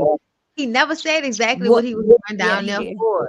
But he said something with some papers, didn't he? He had been holding on to some papers. Yeah. He never was specific. But when you add to the fact that if it wasn't Destiny, he could know people that's down at the courthouse. And the reason why I say this is because y'all look at the way he works the group. Everybody in the group, low-key, has had a moment where Martell has sprayed them. But for some reason, they don't spray him. And they try to stay more neutral. You know what I'm saying? They really have tried to stay neutral. Even the men. Like Marceau is the only one that'll really say shit. But whenever Maurice started calling Martell Marty out of nowhere, and Martell tells them about the big backs in Atlanta and all of that, to me, I feel like Martell is a very charismatic man. He is attractive and he knows how to talk to people. He knows how to put his hand on your shoulder and tell you, all right, let me walk you to your car to make sure you get there all right. All of the women on the show can attest to that. He knows how to be a gentleman. So I feel like he really, in Huntsville, not no big ass place. Him and Mel used to be down there to the courthouse all the time. So I do feel like there are people that like Martell for two reasons. One reason, he's charismatic and good looking. The other reason is that I think he finds people in compromising situations and uses what he knows against them to Mhm.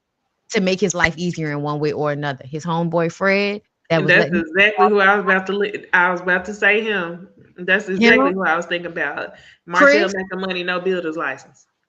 okay, and even the way Chris would handle him, let him stay in that fucking house all that time, and he kept telling him you gotta Mhm. go.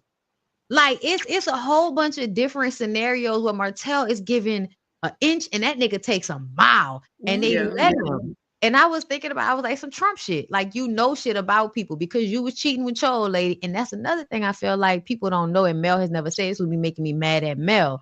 Because I think Mel doesn't exactly say things forthright all the time. She don't say it straight out. She may not like withhold all the time, but she don't just she passive aggressive. She just don't say it straight out. And I be want her say it straight the fuck out. Because to me, it seemed like at some point, Kimmy, specifically, y'all was partying with Martell and Ariane. Y'all was around them like as a couple. And y'all didn't tell Mel shit. And You then think Mel, that, I really do. And the reason why, and I know that Whoa. here's the thing. Kimmy apparently worked with Ariane when she was like a nurse's aide or some shit like that. And remember when Martell was like calling her the side chick, trying to make her look bad, and she was like, I'm not gonna call her that. I'm not gonna call her that. It makes me feel like you had some type of relationship with her that you felt like she's just a young girl and Martell has kind of got in her head. And I feel like it was something that they explained away. Mhm. Tisha knew about that shit too. Tisha knew. Tisha threw it in Mel's face before Mel even brought up you need to take your car, put them kids in the car, and take your ass down to the bar to find your nigga at 2:00 in the morning. Fast forward to now, and Kimmy is telling us how that's a normal occurrence, but she don't think he's cheating. Girl, okay. Yeah, Kimmy did say something like that. She said she ain't gonna trip off him being out at 4 because that's how she met him, hanging out. So Girl, yeah. that's something he likes to do. So she said she gonna let him do his thing. Then Carlos was like, What's "That's going something I on would in have an issue with." That man's gonna like Yeah, you. what the fuck going on in Huntsville at 2:00 in the morning? Can we be fucking for real? It's not like it's New Orleans. Like it's not like it's Houston or Atlanta where y'all got clubs that stay open till 2. The fuck you coming home at 3:00 in the morning for in Huntsville, Alabama, my nigga? Nah, Y'all for got real. one street where they The got shit. barbershop parties. Yeah, with the groupies. And I wonder what's going on there. When she said, I can't trust you to be forthright all the time, Listen, That was girl. about more than just like when she said that, I was like, are we talking about the DUI or are we Yeah. talking about it's something not else? about the DUI. She Y'all know it's not. was pissed. I'm surprised she even said that much. She had to be so This right upset here. to say, I can't trust you to be It was forthright all the time. this posture that was really like letting me know how upset she was because she kept Mhm. her hands in her lap the whole time and that head was up. And y'all, Kimmy has been one of the most heartbreaking Yeah, somebody who you was in love with and then they disappoint you. yes. Yeah, I ain't never seen nobody say, "Ha ha, JK, I'm a clown." You didn't know it. I ain't never seen that. Damn. I ain't never been played so swiftly. I was just It's y'all, it's so like because we see but how many women do y'all know like that though? How many I feel like through my life I've had many experiences with different women that I have felt like even I felt like people have had that experience with me. So I'm not excluding myself. Where you feel like either you seeing somebody play themselves out or somebody seeing you play yourself out. Like, you know what I'm saying? Like you gotta look at your friend and they like, friend. Yeah. yeah. But Like, the thing is, I ain't never. This is the thing though. When you say that you don't exclude yourself from that, it's an individual decision to play yourself out. But the thing that disappoints me is that I will see Kimmy play other women out on the show if it aligns her logic with the male perspective. And that's where I'm just like, that's true. yeah. And y'all know I don't play that shit. Like Kimmy, I'm Kimmy, Kimmy. across the board with my shit. Like at the end of the day, if you can make excuses for these niggas, I'm going to be able to make excuses at least for Mel. Like, and I'm only saying that because I feel like Like they really be dusting homegirl out like she be out here doing the most. When really this past episode was probably the most I seen her talk shit about anybody when she was talking about the mug shots and all of that. I feel like she never really went that hard at anybody that it wasn't like a confrontation. So that was another thing where I was like, "Child, I guess y'all about to get a different Belle because she went in on you." I am disappointed. What killed me was whenever her friend, what's her friend name? Shanita. Shanita. When Shanita Mhm. said, you embarrassed your family. No, that accent, bitch. When did she say that? Talking about When who? she was talking to Mel, they Maurice. was talking about Maurice. And she said Hmm. something like, you embarrassed your family or you brought shame to your family. But it was like real shady. Like, yeah, your whole family ought to be disappointed. But y'all, this is what I want us to discuss and what I want us to come to a consensus about. Was he What? cheating before he got caught? Because when did he get caught and when did he get released from jail? Because it seemed as if he got pulled over at like 11 o'clock in the morning, if I Say, recall. because she said she would have thought he was on his way to work. That's what she said. First thing that came to mind was hospital, but I would have thought he was on his way to work. So when she said that, I was thinking to myself, well, where the fuck was your husband going straight from drinking on the way to work? She said she went home and remember Funky Dineva. Funky Dineva was in town. They was down to the bar together. The cars be. Because they was on live. And then the next morning, Maurice gets arrested, but he gets released shortly after. And then they back at Black drinking again. And so this is why I got aggravated. Because I was just like, I don't know why y'all get mad at people when they're upset that somebody did something wrong instead of being mad at the person that did something wrong. Like they were all like, oh, Mel is so terrible for saying she was disappointed in Maurice for getting the DUI, especially when he always Martin Luther the King, dream speeching to everybody. Like you act like you up here, but then like Right. why and then you pop out right after with a bottle of alcohol, like fuck it. To me, it was more about that. It was more about the blazing I don't give a fuck after. We all have driven home inebriated. Like it ain't no judgment like that. And in all honesty, I'm glad you got off, even though I think that you was drunk. Like I think you were drinking or you were still inebriated in some way, but I'm never mad at somebody if nobody got hurt if you got off on a DUI. Like I'm just not tripping about it. It's not that serious. But the way they got mad about it, like it's innocent until proven guilty. And I'm like, he didn't even say he didn't do it. So I'm just wondering what the timeline is, first of all. And I'm also wondering, even though he got it all thrown out, like if this is a common occurrence, how can we act like he probably wasn't drinking private? It's giving Karen. Yeah, Potomac. for sure. I went to white woman first and then I thought about it. And Nah, I'm giving Karen Potomac. Like, I see you. You did it, but you gonna fight. As you should. Drunk. Light-skinned people, let me tell you, this is the truth of the matter. For real, you could be mad, but I'm light-skinned in this moment. I'm gonna be light-skinned. I'm gonna be the light-skinned person on this fucking panel and tell y'all that when light-skinned people fucked up, they be red around the eyes. And he was in that mugshot, red around his eyes. He looked drunk. And then he popped out in the same clothes at a bar drinking again. He looked drunk for sure. So that's why I was like, why are people even arguing if this nigga was drunk or not? Like trying to make it seem like Mel fucked up. Because why are you talking about him and you don't even know if he did it or not? Niggas normally be DUIing. Like it don't normally be an accident. Like or a black power moment. No, it's normally if you got arrested for a DUI and then got out a couple of hours later, nigga, you was drunk and you know the right people. Shut up. And there's that. I'm mad Was there at anything else? mad at Oh, you Kim. said you mad at Kimmy? Yeah, because of the interview. She was acting like, I'm not okay with him cheating. And if he was cheating, but it's like you just told us you don't trust him. So does it matter if he's cheating if you don't trust him? Nah, it don't matter. She's talking out of both sides of her neck because she's already self-soothing. Self-soothing. I don't know, man. I'm sad about the way she going out because I feel like she playing herself out so that she could be with a man that is knowingly harming her. Like even him saying that, you know, we're just coming off of her health scare. Y'all, that pissed me off. I was like, it wasn't a health scare. She had cancer. A health Right. scare is when you think you might have something and you don't. Come on. It's not when you actually fight the fucking cancer and live. And then she has such a high level of cancer. The way she is holding so that she don't go off on this nigga, the way she is holding so she protects his image, it triggers me because I wish she cared about herself more than she cares about having a relationship with Maurice.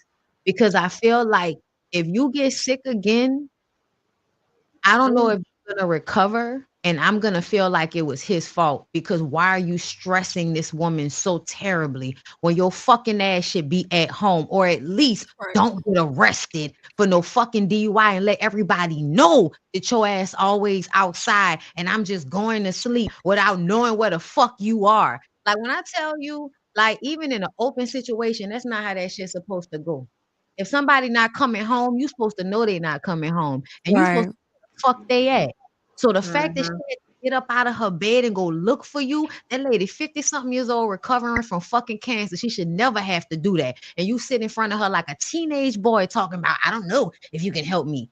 And I am upset that I feel like such an amazing person is selling themselves out. And that's triggering for me. So I'm gonna just be real. Saying you don't know if she can help you makes me think that you don't want her to learn any additional details. Like you just don't want her to learn nothing else. Yeah, right. He's Which I is don't why know if she he can doesn't help me. trust you. He like And this I a hope she personal see this thing. shit. I hope she see this shit. Like real nigga shit, add her in it. I don't even give a fuck. I want you to hear it. Cause at the end of the day, like you gotta know that sometimes when people say shit about what's going on that show, it's really coming from a genuine place. It's not coming from a, oh, we just want to talk shit about y'all. Y'all on a TV show. No, it's because it's triggering to watch an amazing person sell themselves out for a relationship that doesn't seem balanced just because he sat in a chair while you went through fucking chemo. Like, It was no, a health scare, so obviously she should have been slanging puss. That's what the whole last season was about. girl. Okay. Let's not forget about that. And then how I felt like she was rushing home off that trip, and how you couldn't even really be comfortable on that trip because you couldn't trust what his ass was doing when you wasn't home and you was gonna be gone overnight. It shouldn't be like that. It should not be like that, man. And I'm sad about that because I really do feel like Kimmy is, like Kimmy's an amazing person. And they was talking about how Tidra Moses looks like Felicia Rashad, but I was like, damn, she looked like Kimmy a little bit to me. And then I'm like, damn, does Oh Kimmy yeah, she does. a little bit? Like I was like, oh, they look alike. I don't see that. No, but like y'all know how noses do look like both of them. yes. And so that's why I was like, there's a similarity in their faces. So I kept seeing that and I love that song. That was crazy how that song came out like 11 years ago and it's just really popping the way it is. But anyway, yeah, I'm sad about it. And let's see, besides the Destiny's Nell, we can't pass up Nell. Cause girl. Hold on, before we get to happened Neil, with hold on. Praise and always said I don't see them on the show much longer because the issues getting out. I actually still see them on the show. I do because I think that Maurice enjoys competing with Marceau. So he's not gonna let his brother stay on the show and him leave. And then they also ain't gonna want no fans to feel like they ran them off the show.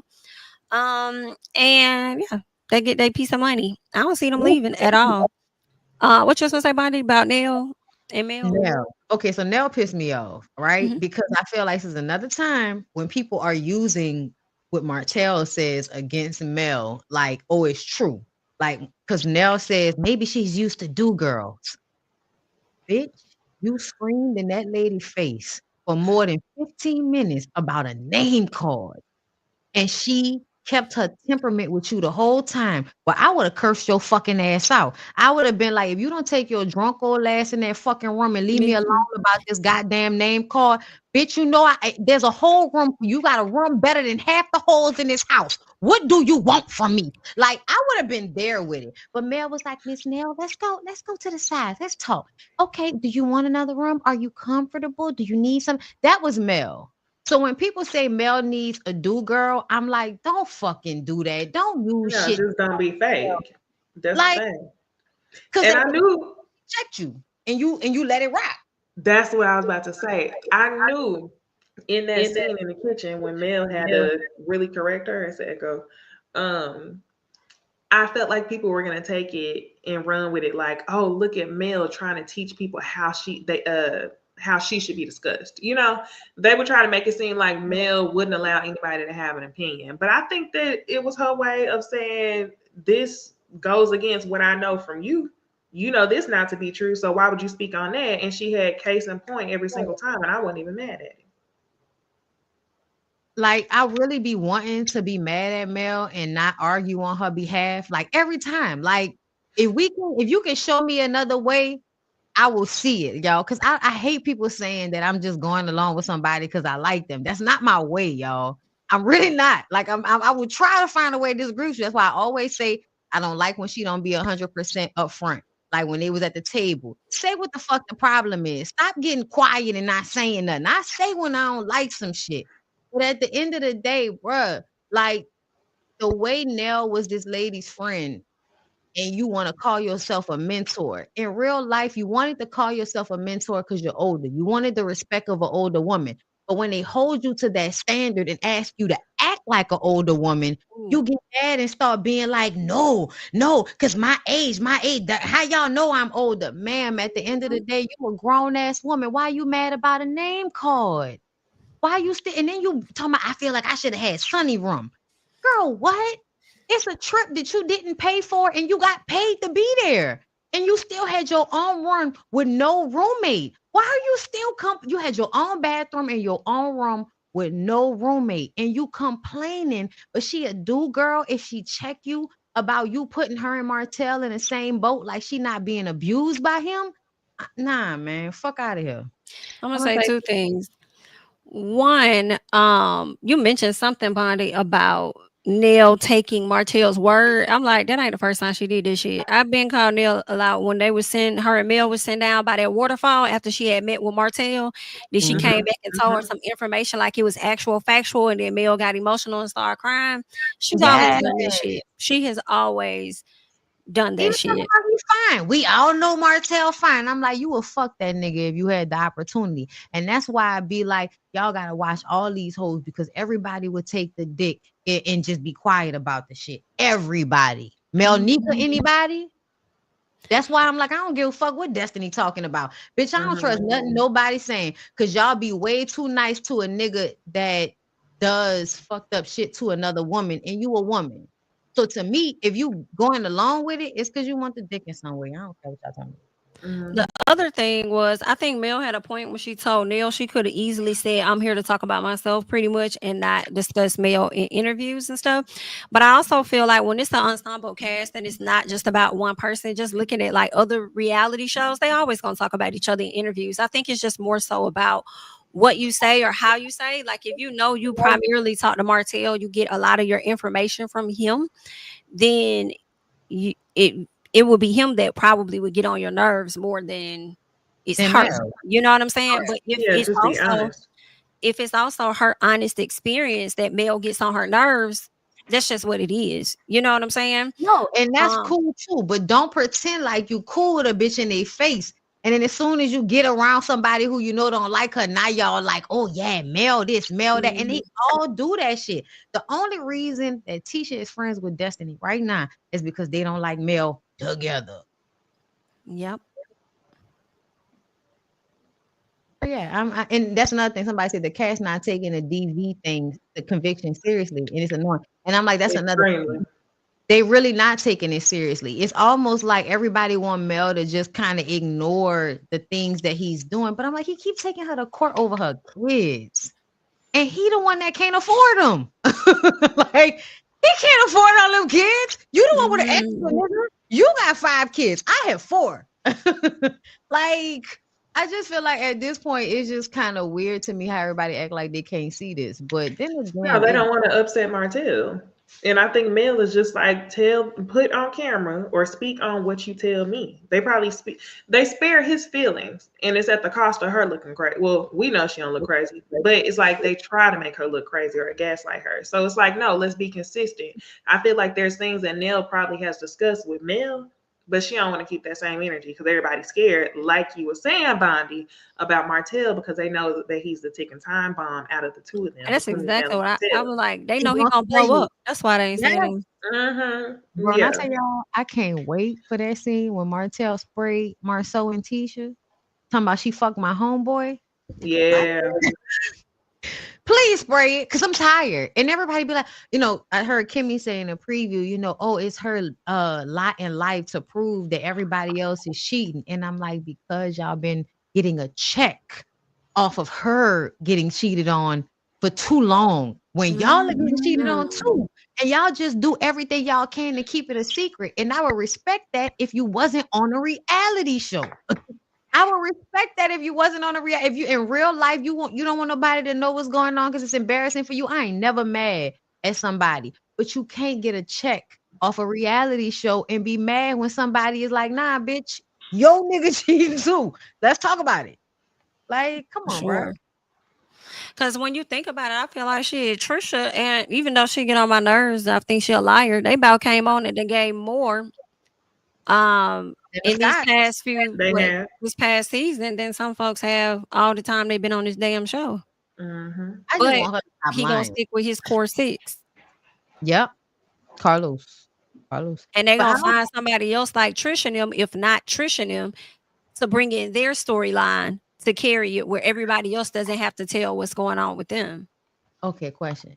Do y'all think that they brought Trisha on because they didn't want to bring Ariane on, but they wanted to bring somebody that he cheated on Mel with? I don't know. Because remember, and I don't we know. didn't talk about that, about how it's the timeline. Because Martell said, "Oh, it's when Mel was out there with all them other men." And I'm like, come on, bro, stop lying. Because if Mel was really out there with all them other men, you would have been saying that before she left you. Before Mel left you, Martell never brought up her cheating on him at all. He was like, I want us to stay together. I love you. I love you. It wasn't until after they divorced that he started talking about, oh, she was with this guy. She was with that guy. So that's why I'm like, nah, nigga, Mel probably was out of town or having one of her little trips where she, go to a hotel in the city without the kids for 3 days. And you had Trisha down to that lady house fucking on her more than one time. Because that's another thing I want to talk about. Why they keep lying about the timeline? First, it was a couple of times she came to my house. Then it was just once. Then we just Netflix. Then we worked out. Like, what is it? They fucked. Thank you. And why you fucking people you met off Instagram all willy-nilly? Trisha. I do feel like before this show is canceled. Before it's canceled. Because it's on his legs, like, for real. I don't know. Every week Carlos does remind us that the views are hitting some type of record. I don't know what he talking about, Haki, because the views that you getting out do not line up to the views of the first 3 seasons. They're not the same. They may be doing decent for this season and maybe compared to last, but they're not giving what they used to give in the 400, 500,000s. They not there no more. Now, what I will say before this show is canceled, I can see A coming on the show in some capacity. Mm-hmm. And I'm only saying that because I don't know where they went, but it was the Scotts and Carlos. They took that picture together. It seemed like it was like gonna be a new, and I'm like, well, what the hell going on? You know what would be the kicker? What? Is if Ariane came on the show and the Scotts was lit, but she really came on the show exposing shit she know about the Scotts, the linebacker. Because everybody act like they shaking in their boots about her coming on the show for Mel's sake, but they should be shaking in their boots about her coming on the show about Faith. Yeah, that's why I said, like, they know her because they've been around her. And that's why I was saying, like, yeah, that's why y'all ain't really, it wasn't because of Mel. Y'all didn't want her talking about side chicks. Nigga, please. Y'all don't want Ariana to come on the show because she's going to talk about all the times y'all have been around each other or the times that y'all husbands have cheated on y'all and she was present for it. And if there's nothing that Tisha and Kimmy like to do is protect their husbands from everybody finding out whatever it is that they be doing. I don't see I don't know. I was going to say, I don't see everybody filming with her, but we know how stuff get back, right? She films with one person, i.e. Destiny. Destiny takes it, runs it back. It's just what it is, So Destiny, do it, Destiny. Fucking do it. Nail got online. I did see that where she did all this rant because she was mad that she got caught in a photo with Ariane. Oh. It's like, girl, you did all this yelling is not convincing us of anything. You're trying to prove to the people that you're not cool with her. In all honesty, fuck these folks. You don't owe them nothing. You really can't hang with who the hell you want to hang with. You People really are just can. asking you not to be fake about it. You know what I'm saying? Don't act be like you cool over care here, about but trying to Mel. be friend over here. Yeah. That's it. Like, Because that's weird as fuck for a hoe to try to put out revenge porn on me and then you kicking it with the bitch talking about we friends. Like, child. because in real life, bitch, I'm sorry, y'all. I would never be friends with Ariane. I don't give a fuck how I felt about Martell. I'm not about to ever be friends with a bitch that don't know how to keep her fucking mouth shut, first of all. Second of all, I don't like people that don't know how to control their emotions. So if at any time you feel like you might spray me just because you mad about something, bitch, I'm not fucking with you. Don't bring that hoe around me, period. Child. I see her coming though. Even if it's for a little piece. I don't And know you why. know what? I can They see it. should. I don't even care if it upset Mel. Bring her on the show. Bring her on She'll the show. never meet Mel though. See, this is what I think. I think she'll never film with Mel. She'll never have anything to do with Mel. I think Okay. she also would not do the reunion either. Because I feel like they have to keep I feel the star. You know, they have to keep the main person of the show happy. One, she don't want the girl on there, but it is Carlos's show now. Yes, Mel and Martell may have presented it to them and everything, and they are executive producers, but even Mhm. Bravo has shown that technically the network and the production company can do what they want to do high key, but out of respect for Mel, he doesn't. But I don't know. I mean, seeing that post, I don't know what their relationship is, but it was questionable for me. So I'm like, he may still satisfy her over here, but you can't keep us. You can't keep us from having her on unless you pulled a Sophia, right? Sophia, Mm. I think she may have had a restraining order or something in place, but even then, they still could film with Selena over here, i.e., Ariane over here, and you be over there. So I don't know.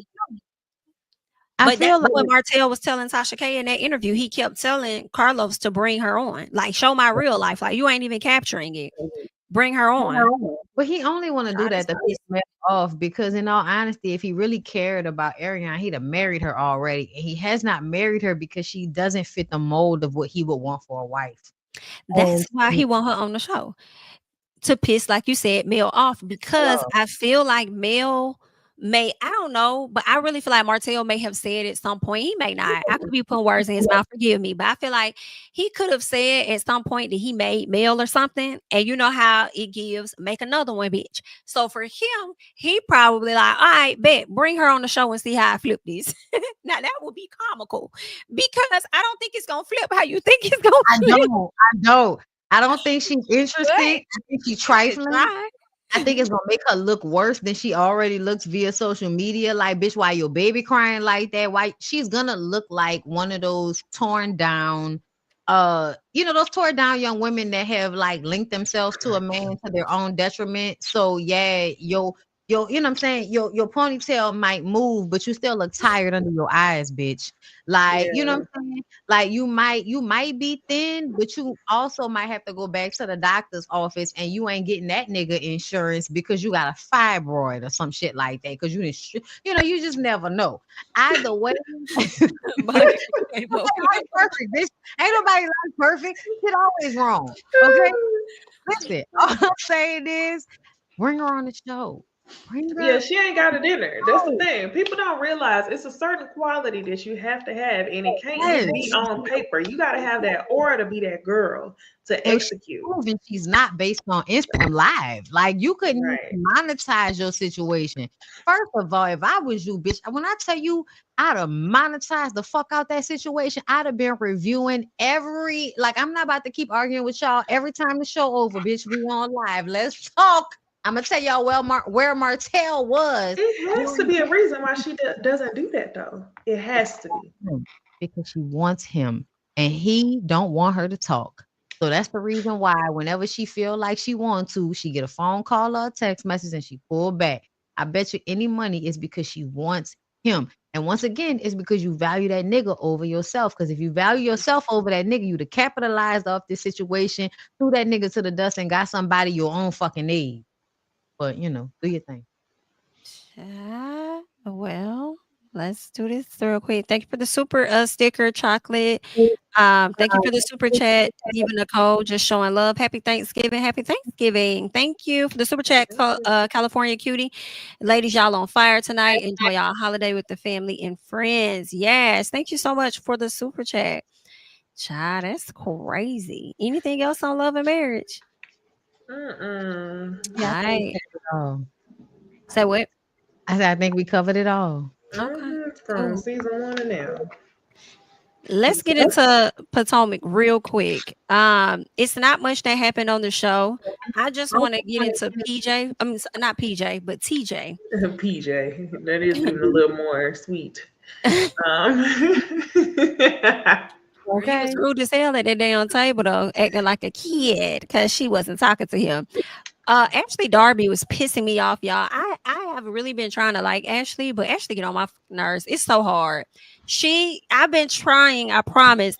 But the smart mouth talking about how this woman didn't need a child. It's like Michael was your child before you had children. Why are you throwing shade at Stacy? What's going on? Like she got on my nerves. But TJ, baby, it's so interesting because people were saying that he was gay at first, and then now they're kind of changing their. I'm not really hearing that he's gay anymore after the other night, but I'm hearing that he just hates women. Not that he's gay, he hates women. That is what I'm hearing. I'm hearing he's a born again Christian who just hates women, and that it could be both. You could be gay and also hate women, which is a lot of reason why some men who hate women, it's like maybe you should date a man. Well, I think we was talking about that earlier. When TJ said that's a girl question, it also made me wonder, like, do you have any insecurities around people wondering if you're gay, which is why you were like hard past even answering the question about don't those flowers look pretty? Child. I think she was just trying to make conversation to soften him up after he says, what he said, watch yourself, don't touch me. Get it together. Don't touch me. Baby, he wouldn't have had nothing else to say to me for the rest of that night. I don't know what she doing. What is she doing? It's Stacy. I don't think she gonna be with him. No, but why is she even wasting time with him?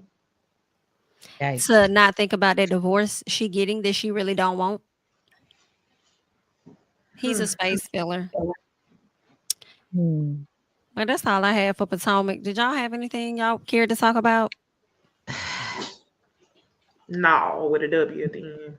Yeah. Mia be lying and lying be Mia. 1000%. That's all we can say.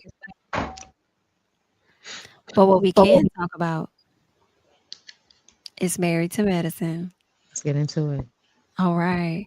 So first things first is that Simone and Quad moved forward, but then they took some steps back after the reunion. And it was because in Simone's case, she feel like Quad saw comments online and started to get in her feelings. And I don't know, y'all. For me, I feel like, and y'all know Quad is not my favorite person on the show. Actually, Dr. Simone is. However, I kind of feel like people process stuff differently, and maybe in that moment, Quad didn't fully process what was happening with what she said because she had so many people coming at her. So maybe at a later time, she felt some way, or maybe she didn't feel a way, and it was what Simone said. The fans got her in her feelings, or it could have been that she still felt the way, but was like, I ain't even gonna say that. I'm cool. I ain't gonna say that. But when she saw the comments and shit, it probably pissed her off again a little bit because the feelings never fully went away. So I just feel like Simone is making this a bit harder than what it has to be. And I'm okay if you don't like Quad and you ain't rocking with her, but don't say that you want a better friendship and then want her to be held accountable. Know that you need to apologize, and then you don't. So as much as I love Dr. Simone, I am slick understanding where Quad came from, because to give an explanation to show how you were there for her, you didn't really have to go into detail, which I do believe she went into full detail about the passing of her family member, but they didn't show us all of it. I feel like they edited some of it out. They didn't talk about it. And I think that was kind of, yeah. I think she apologized. Go ahead, Necey. I think it's exactly what you said. I think it's fair for her to have time to process what happened, and then if you want to be mad about it, you can. Because I mean, sometimes I do that shit. You be having to reprocess, like, hold on, because sometimes people will play you straight to your face and apologize immediately without you really having time to really just digest. Like, hold on, what the fuck happened? But Bondy, I wanted to specifically ask you. When I seen Simone, and you know why? Because you always be calling the girls gay. We be keeping. So I was watching this episode, and I was like, this episode was giving so much gay energy. It was giving so much. The way that Simone had like stepped up and straddled over Quad, like the way she walked up on her and kind of like was real close to her face, like, yeah, you hear it was She put giving. her pelvis out. She put her pelvis Yeah, out. she put her pelvis out and like kind of walked up on her, but it wasn't like she was bucking her chest at her. She was bucking her private area, walking up on her like a dude, Oh, and then my. had her face real close. I was like, so what is going on? It was so weird. At some point, y'all gonna trust my expertise in this area. At some point, okay. Listen, I was watching 227, bitch. Sandra Clark said, "Okay, you trust everybody else in their field. You trust Sandra Clark about a man, bitch. You trust me about some gay shit, okay? It's lesbian shit, but you trust me about some lesbian shit, okay?" Yeah, that's absolutely what it is. It was so much sexual energy the way that she walked up to her, and I'm like, why are you walking up on her like that? What? Hollering. It's another thing, the fact that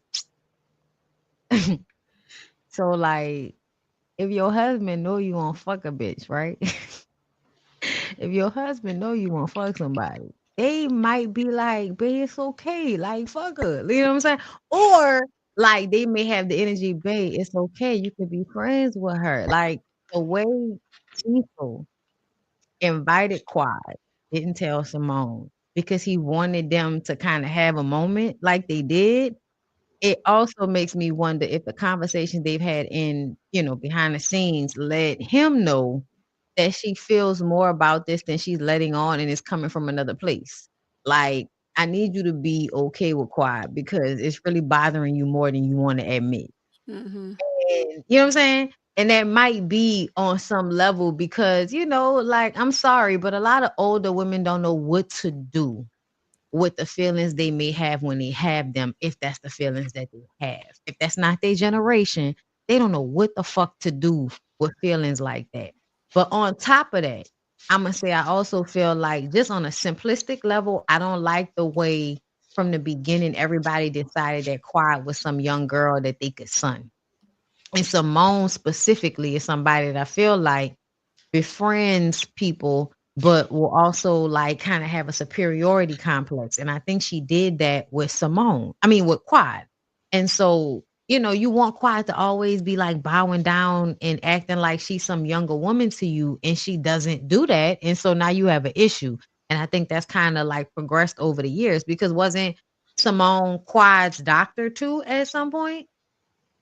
And I feel like it might have been the same thing for Sweet Tea. Like Simone is always somebody's doctor. And I think she feels like that puts her in a position where people shouldn't be handling her like she a regular woman.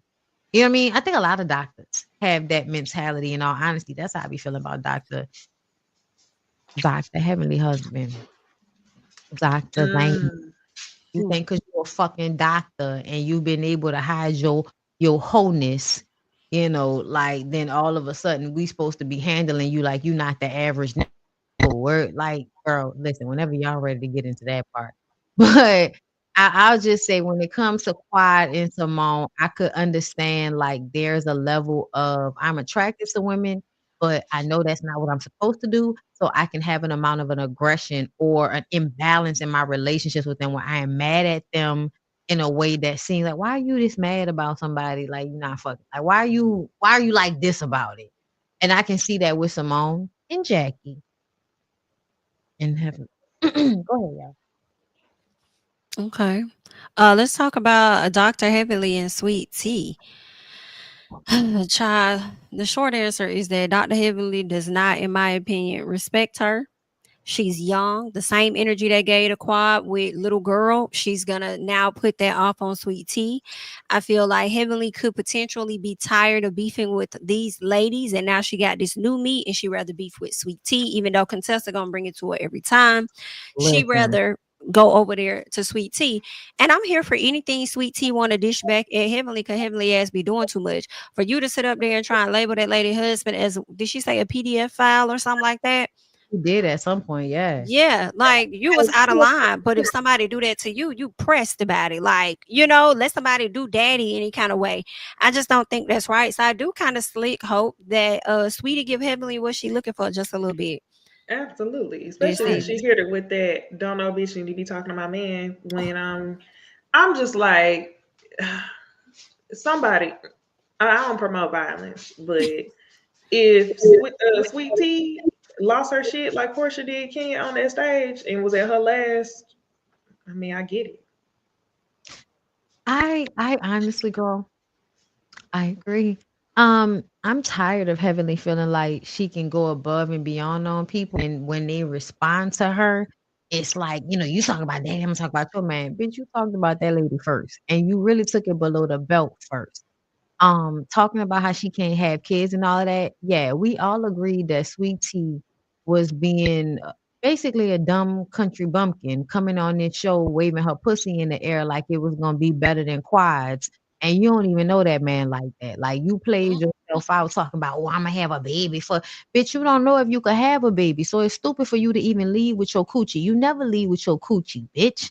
That's a law of a classy based woman. You don't lead with your coochie, bitch. You have all these other things, and then you surprise them with tight coochie, okay? But you don't lead with it, Mariah Lynn. Okay. So when she came out talking about, oh, I could give you a baby, but you don't even know that. So you played yourself on that end. So I can understand. Also, I feel like I'm with Heavenly on a front of, people already had feelings about Dr. Gregory because of what happened with Quiet. And you come on the show feeling like it's your job to defend him because you his wife. But bitch, we knew him longer than you, and we got issue and feelings about him based on what happened with Quiet. So when you come in feeling like you need to defend him, understand you're gonna catch that heat too.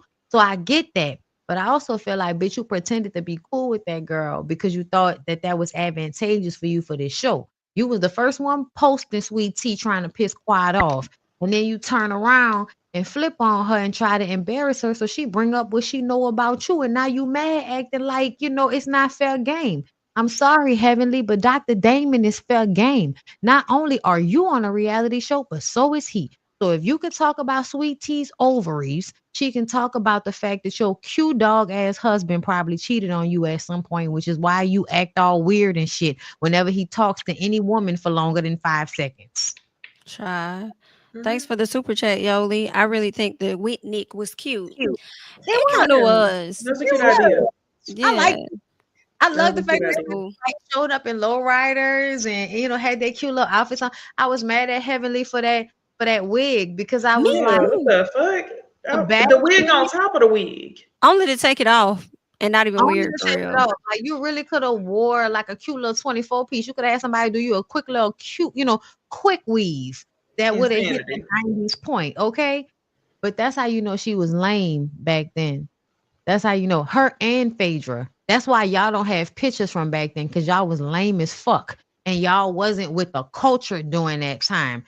Heavenly ass, oh, you might have been at it, but you look lame. You probably had a stiff roller rack. You probably was Phaedra like, had "Whoa." wigs?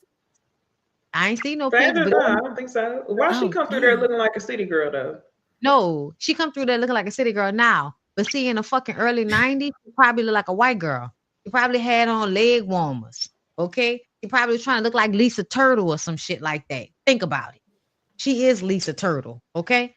But yeah, she wouldn't have been given like hood-tastic. Because when you remember when she first came on Real Housewives of Atlanta with all her little dresses and tea, tea hats and scarves over her legs, all for her to bring out a midget with a I big dick. don't know the real Phaedra. She be giving cosplay all the time. She do. The fact She that she ate that played confessional up oh though on that cosplay. I need her to get rid of that blonde wig, but that red, she no, ate she that be down. looking I good. don't She remember looks that look. good. She looks good. It's just her energy is fake. Like, we don't know what to expect from you. So I saw, like, Jamie, I saw, you know, but I don't know if you saw it, but I'm sure you saw it because you added questions to it. Sweet T's live that the other Jamie Oh did. yeah. So here's the thing. I was listening to that. And here's my only thing with Sweet T when it comes to Phaedra. Why do you think Phaedra your friend, girl? Phaedra's not. Phaedra is your husband's friend.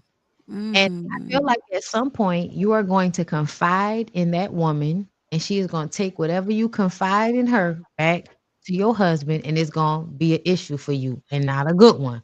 So that's why I'm like, you keep calling Phaedra your friend and saying she's a good person, da da da da. You don't know that lady, because at the end of the day, the way she lied on Candy, the way she straight faced it at that reunion, and has never taken accountability or responsibility in any type of way for that shit. I just kind of feel like that let me know the type of person Phaedra is. Phaedra's only good to her kids. Please, please be clear. Only good to her kids and maybe her I mom. was so tired of seeing her and Porsha on that press run on the Bravo fan thing this week. Oh my gosh, they eating each other up. She talking about, oh, we jumped right back where we were. Oh my gosh, I'm so glad that Phaedra came, even though Kenya left. And I was just thinking, right back where y'all ended, where was that? With Phaedra, why would you do that? Phaedra, tell me it isn't true. I can't. I remember the dress and the short cut, bitch. Jesus. Everything. Yes. Huh? What? Oh I'm my glad you God. mentioned Porsha. And you can't tell me them hoes didn't coochie bump. You can't tell me them hoes didn't once or twice. You can't tell me them hoes not share a long dildo together. Bitch, you can't tell me. Because when I tell you, think about it, freaking frack, all they used to do was shake ass on one another and then dance on each other. Bitches like that. And plus, when you find out what Porsha really into, y'all, Porsha was trying to spray Candy because that's what she was into as well. Fucking on women when you get drunk so you can act like, what? Who said that? Girl, get the fuck out here. Both of y'all didn't ate some coochie before. Period. Imani says all the other ladies gave old Atlanta Freaknik, but Dr. Hemley must have thought she was at a Halloween party. Thank you. Yeah, she was And confused. so did Phaedra. She did. You thought, Phaedra looked like she was at the Freaknik to me with the colorful wig. She was giving Cardi B or somebody or City Girl. It wasn't giving Freaknik to me. It wasn't. So it is giving. It's The giving. 30-inch wig. Wasn't nobody wearing 30-inch wigs. Not back then. People was wearing their regular not. natural roller wraps or sewing. But I'm gonna tell you what it is though. It's because back then she was lame and overweight. Like no need to play, but it's given. All I wore was big t-shirts and jeans. I ain't know how to dress back then. That's why I don't know what to wear now. Because back then I was lame and I was insecure and I wasn't cute like that. I was having a good time, bitch. Yeah, okay, fine. But the way you said your mama locked you in the basement, it's giving you ain't know how to dress or what to do. And when we look at old pictures of you and Dr. Damon, you had a stiff roller wrap, ma'am. Like you didn't know how to dress yourself until you got on this show. Child. Well. But I appreciate you though, Dr. Heavenly, because you look good now, bitch. Like listen, bitch, as an old bitch, you look better than you did as a young bitch. Congratulations, you done what most can't. Let's hop over real quick and let's talk about Porsha real quick, who is actually getting this divorce. She's getting sued by Simon for defamation. But before we get into that, I do want to check out what she had to say about Drew real quick. So let's listen to this. To be unfiltered. Yeah. To me, let me define. To me, unfiltered is like living in your truth, who you are. Mm-hmm. You know, your authentic self, where you show up everywhere you go. I would say Drew Sidora, and I would love that for her, just because I think it's easier because you can remember what you say. Sometimes if you say something and it's filtered with something else, you can't remember it. Filtered with what, Porsha? You know, lies. Okay. Oh my gosh. For me, if you have a peach, everybody is the main character. And when you are not honest or just really letting the cameras in, meanwhile, I'm over here split wide open, wig off, everything. It's like, damn, give me some of her check. You know what I mean? If she's not going to do her job. That. Give me some of your check. Give me some of your check. Who needs to be? Listen, I pray to God Well, let's get into what Drew says. Drew responds and says, "Hello, Pot. I'm Kettle. Then you leave on a lie and return to creating lies because someone couldn't talk about someone." Listen, I hope to God Drew does not allow Porsha to be on her head this next season, and it's actually the reverse. Because it's definitely giving hello Pot, I'm Kettle, and what's crazy is how much y'all resemble each other in more ways than one. Yikes. So I really hope that Drew eats Porsha up next season because girl, you wrong for that. She probably won't because she always disappoints. In one way or another, Drew is gonna always disappoint. Whether it's gonna be a lame read or a treat thrown out of her purse, she gonna do something to make us, wish she wouldn't have done it. History has shown. History has shown. But essentially, like if y'all didn't know nothing, y'all know Porsha was gonna come back being delusional. But the funny part about it is, to me, y'all can't never really be that mad at Porsha because y'all believe that bullshit. Not us, but y'all. Like y'all was like love wins, and she really in love with Simon, and we was like, love wins. With that old ass erectile dysfunction, allegedly dick having ass nigga. She's not into it. It's about what she was trying to get, which is some nigga to secure her. And even when Tisa Tells was like, bitch, he ain't got no money, you was still like, I'ma marry him. She was the first to say it. Yeah, before you even walked down the aisle, you should have listened to Tisa. You should listen to what are they arguing over? Like, is this about Dennis? No, it's about the house. So apparently, no, not Simon and Porsha. I'm talking about Drew and Porsha. Oh, it could we be. don't know what step one is. I just remember Drew and Dennis being in the studio together. I told y'all about this like some months ago. And then they followed each other. Ooh. Bitch, not you in the studio with my baby daddy. Oh my God, I forgot about that. They've been in the studio together more than once. They just now posted. The first time they was in the studio together, it was alive. And then this time, when the song actually dropped, that's the actual video that she posted. But it's interesting because Porsha is still super cool with Dennis, and Dennis is in her confessional. So I think it might come to light during the season because it seemed like Dennis is filming a confessional for the show. How I'm feeling in this moment, if it does have something to do with Dennis, I'm not gonna give not one fuck about how Porsha feeling. That's what I think in this moment. Because girl, you were literally married that lady husband. Like, get the fuck out of here. Okay. Don't nobody owe you no loyalty because you didn't feel like you owed it to nobody else. So I hope Drew's on her head top. As for assignment, girl, just gonna get out that man house. I know her fans gonna be like, I would stay in the house, girl. Get out that man house. Your name is not on that man property. That man bought that house before y'all got married. His name is on the deed or whatever the case is with his own money. I know we like to say Simon broken. I will say he might not have as much money as what she thinks, but for this man to be living in Dubai on a regular and has been there for months since the divorce, you got to have some damn money to be out there.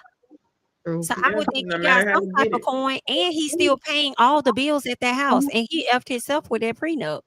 Because he said, once you leave or once we divorce, I'll continue to pay for it. Like, you could stay here, I think, for maybe like, I don't know if it was 18 months or 24 months, and he'll continue to pay the bills and stuff. And yeah. So that's what it really is. And I think Porsha wants to get a piece of that money, but I don't from that house, but I don't think she should if you ain't put in on it. For real. And he bought it before y'all got married strategically. So it wouldn't be included in that. Okay. So I'm Splitsville on this, right?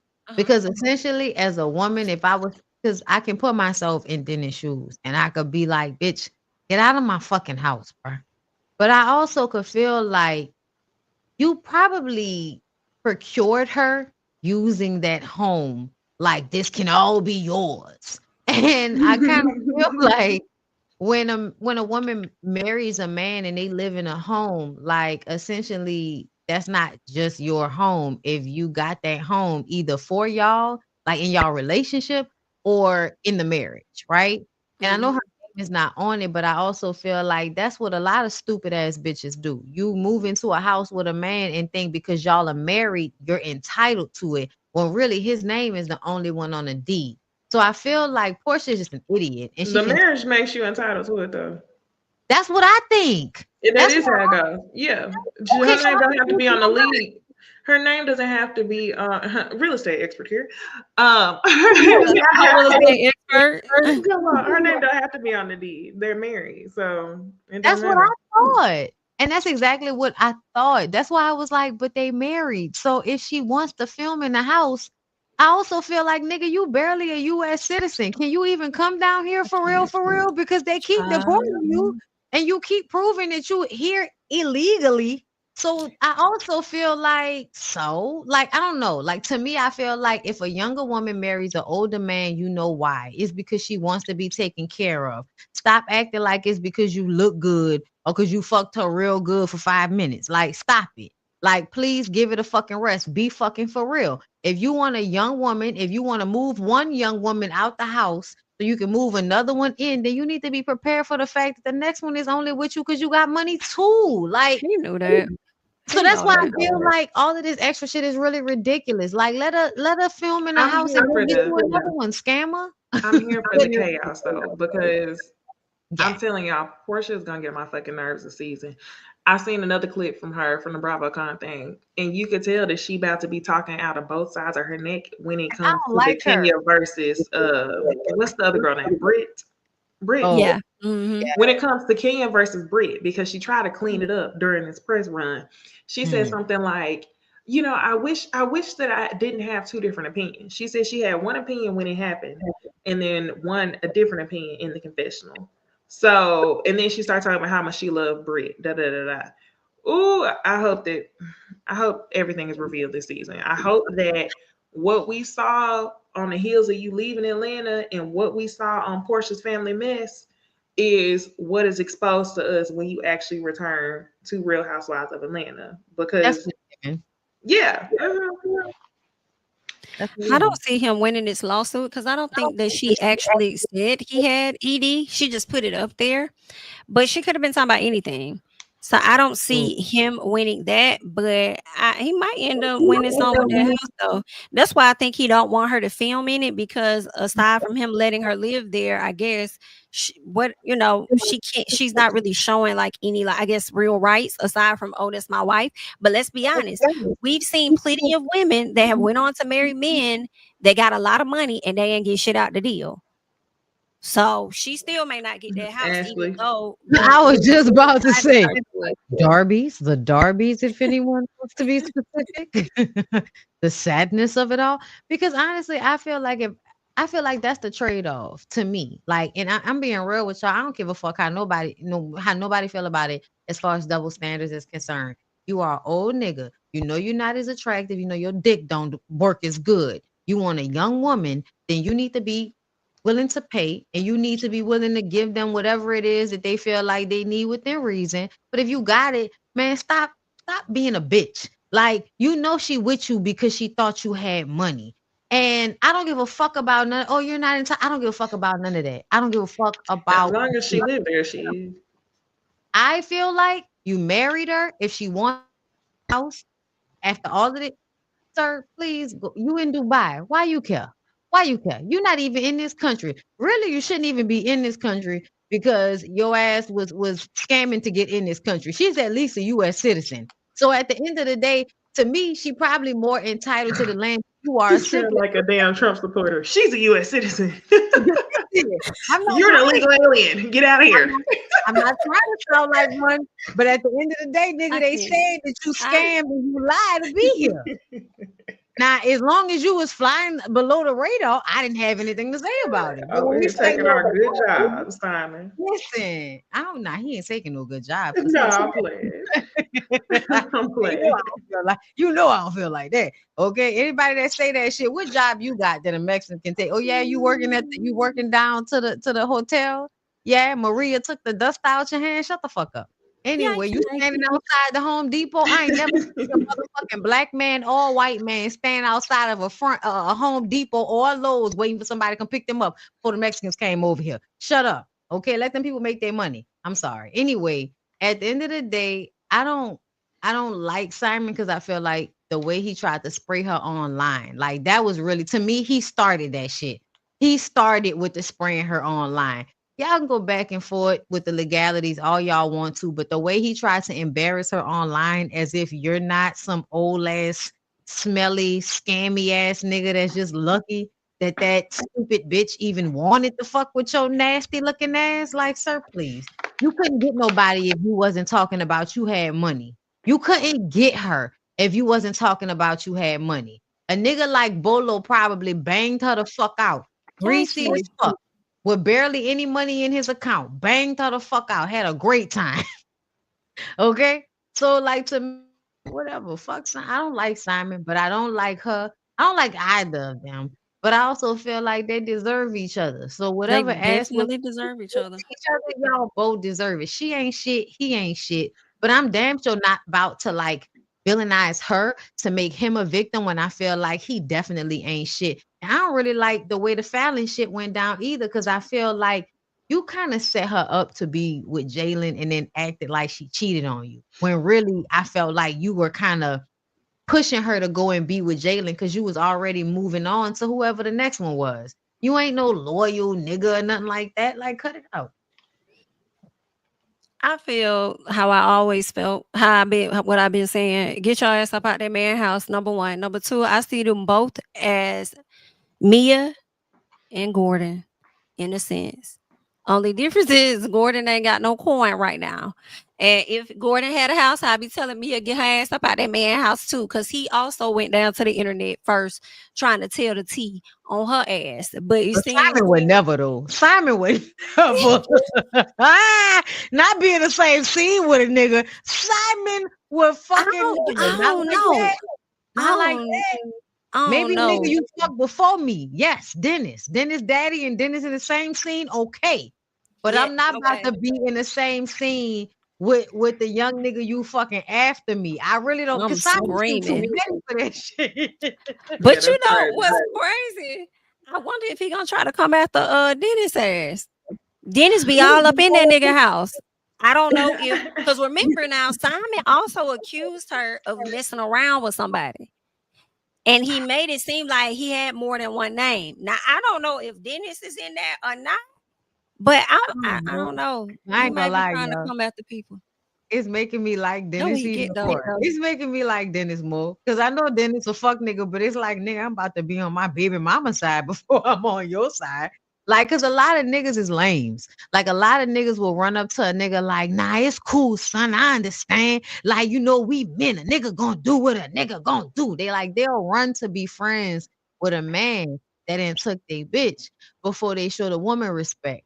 But like Dennis was like, nigga, I'm gonna go along with whatever Porsha said that I should go along with. Okay. And we fighting. But if we in the confessional together on this one, because fuck that old ass nigga, then I'm with that. Then it's given. He gonna ride. He done forgave her for trying to jump on his mama and everything. So I guess that's my family. I forgot about that. I forgot. My family. She should have. You know what? You know, he probably was like, hey, I know my mama mean. Yeah. They're like, we family. And that's how y'all better, arrive to the scene. She probably apologized, bought that lady something nice. You know what I'm saying? Like, she probably, poured it on a little bit to get that lady to be nice to her again. For sure. You need her to watch that baby. Like, for sure. All right, y'all. Let's go ahead and move on to our last one of the night, which is Aubrey Graham, formerly known as Wheelchair Drake. Formerly known as Drake. Yes, he has decided that the beef between he and Kendrick was a bit too much for him to handle. He is threatening to sue his own label as well as Spotify for finessing some streams and also for defamation for being called a PDF file and dealing with a minor. So it's been a lot of things going on. But can I also say this? I have a lot to say. Number one, Drake, Aubrey, you wrong for what you're doing, trying to push this agenda. And I refuse to believe he's doing this on behalf of any artist. You're wrong when I do believe that he has benefited from this for many years. Number two, didn't you sit up there and also say that you leak this information out to Kendrick, certain information that he used in his songs that would be against you, and then now all of a sudden you're trying to say he defamed your character?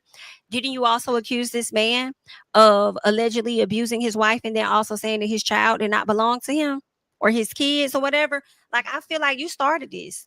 Drop, drop, drop, drop. You started this and he dropped, and now you want to be mad about it. I really think that album got him hot though. Once that album dropped and it started going crazy, girl, the next morning, I'm suing. I'm threatening to sue you bitches. Girl, Let me that's put this in the crazy, air. Aubrey. Mr. Graham. I disagree with him calling HR to a rap battle.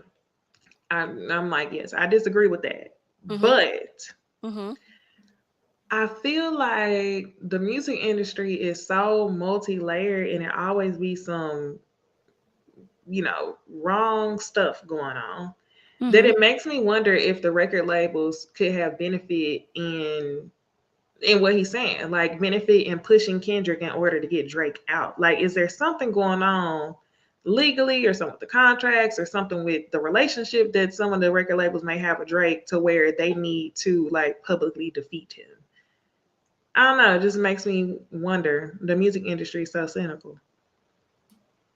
I think Okay. some of that I'm could be a part of it, knowing that he's up for like negotiations or something like that with the contract. But ultimately, I do feel like this was a beef him and Kendrick had brewing for a long time, and he brought this on himself. I agree, but I just want to say that this nigga in barrettes is disgusting. Like, it is something I about just saw that. I didn't even notice it. nigga in barrettes that is so gross to me. Okay, when I look at his face, and it's like the middle-aged white guy that wants to fit in, and so he has braids with barrettes.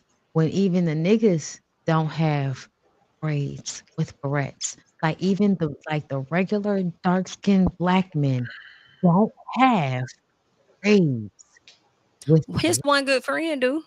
oh, Yachty.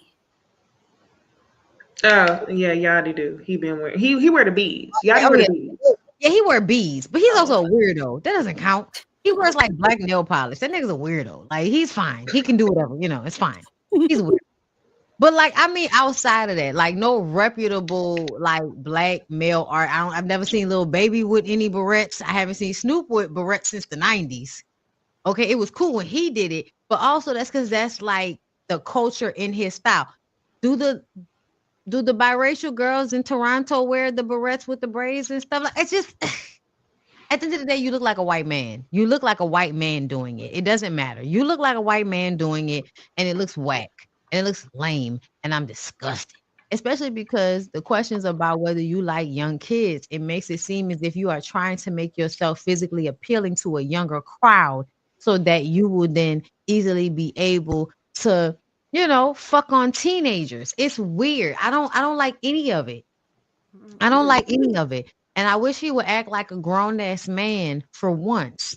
To me, this is a Young Money thing. Like, I know everybody collective thing, but to me, Nicki, Drake, and Wayne, all from Young Money, and also Tyga, have a tendency to not only like be weird about pedophilia, not Wayne, but everybody else about the pedophilia part, but Wayne about not being able to like take that you're not always on top. And that's also a Nicki and Drake thing. Like, you feel like you're always supposed to win every battle that you're in.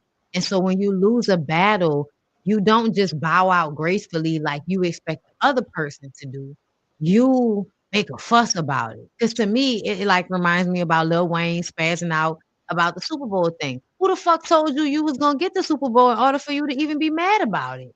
Like, who said that? Who told you it was yours? Like, who told you the world was yours? Like, it's crazy to me the way like they're acting, but it gives like a temper tantrum being had basically. And to me, the suing is no different. When it comes to him like suing UMG, I don't think he's actually going to get any real footing. And it just showcases how you're really not like us. Who the fuck sues their own label over a rap battle? Like, my nigga, grow some balls and just Take the L. Take the L. Go back in the studio, create more music that people like to hear on the radio, and then you just move on like Nicki did when she lost to Remy Ma. Yeah, just get in the When booth. she lost to Megan. If she lost to Megan, y'all could play with y'all could play with y'all. Y'all keep that shit on the playground, bitch. She lost to Megan. I'm not gonna listen, I'm sorry. When you release half of the song out on Twitter before it comes out, bitch, you lost. You lost. It's that simple. So to me, I just kind of feel like they don't know how to take their L's. And to me, a part of being in hip hop is being able to take the L, bow out gracefully, but keep going and just show up in a different capacity, and people eventually forget about the shit. Seems like he don't know how to do that. I love that jacket he has on his picture though. Looks very. Nikki said, "Well, I don't need no frauds." It's giving that right about now. It's giving that right about now, Drake. Just take the L, baby love. And we wish you the best of luck. Okay. So good luck to Drake. Hopefully he figures that thing out. I really am looking forward to seeing how this gonna play out. Because the label already came back and said they operate, ethically or however. They haven't been doing things out of order, unprofessional, out of the law. But it's gonna be interesting because I feel like just as much as you feel like you're trying to get them to expose themselves, should you go forward with this lawsuit, then you're gonna have to be exposed too. And I just refuse to believe that all of your music was wanted. I feel like a lot of your music was forced on the people.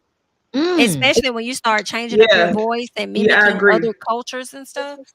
I think that was around that time. That's when the shit started getting no. Are you writing? Are you he copies. All he does is copy and paste other people's sound.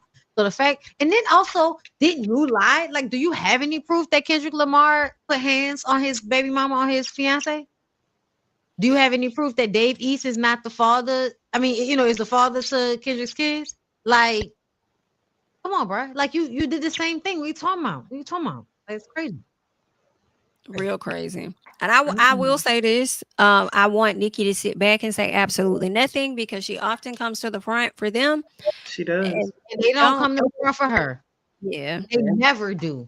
To me, they never do. It almost seemed like they wasn't fucking with her for a minute. The way they wouldn't say anything whenever she would be in a blend with somebody online. And they ain't never said shit.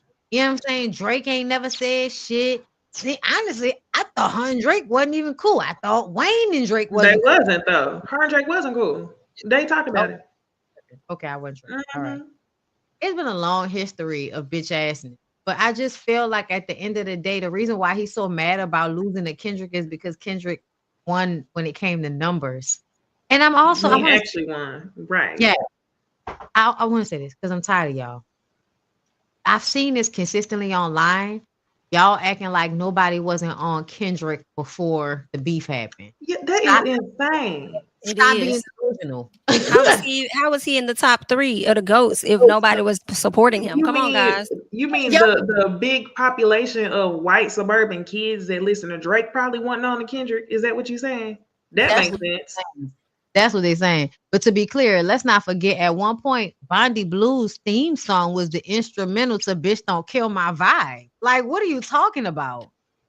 What are you talking about? I listened to that album, Mad City, Good Kid, Mad City, that shit. I listened to that shit all the time, consistently, without fail, throughout the years. So to me, it's so weird that y'all are acting like nobody was listening to this nigga before that happened. Like, what are you talking about? Like, whoever y'all are, stop talking to us. Go listen to Sexy Red, Kodak Black, Lil Baby, what's the other nigga? What's the nigga? Future. Go listen to all of them non-rapping but good beat ass, having ass nigga. Go listen to them and stop talking to us. But the collective of hip-hop people that really like rap absolutely was on the Kendrick. That's mad weird for y'all to keep saying shit like really upset about it because I keep seeing it. I feel like that gave GOAT right there the fact that he even got a Pulitzer Prize. Okay. But the new album is good as fuck though, bro. That if this World wide. I was surprised. I was like, what? Yes, that one. That Oh shit. my Do that gosh, I shit. can't wait. I'm gonna have to get that. I got the other album before on vinyl. The one Yeah. with Silent Hill, Purple Hearts. What's the name of that? Morales, is that the Mr. Yeah. Morales? Yes, Lyric has Mm-hmm. that one on vinyl too. So I'm like, we gotta get Yes. it on vinyl because I like this. Yes. I bumped that shit in my Jeep for 2 days straight without turning it off. So I don't want to hear Mm-hmm. anybody. And then also, like, people really played Not Like Us, y'all. How could you even say that they inflated the numbers when niggas actually was bumping that shit? Yeah, that's a song you played on loop. Universal. You played that Yes. on loop. And then the Yes. It was so befitting, like everywhere. But you know what's interesting though? It's so funny that Back to Back was a song that people was playing everywhere. And it's okay for you to do it to Meek. Meek ain't say that. He took it on the chin. Took the And then L. now, when the chicken come home to roost, because now it's your turn. Look at you. Here we are. Bitch. That's not hip hop. It's not. It's whole shit.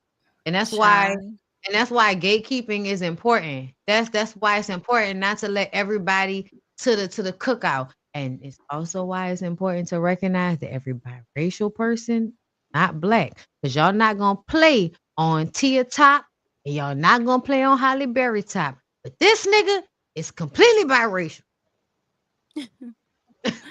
Thank you for the super chat. Catherine says my life theme song was BITCH Don't Kill My Vibe. Period. I'm a sinner that's probably gonna sin again.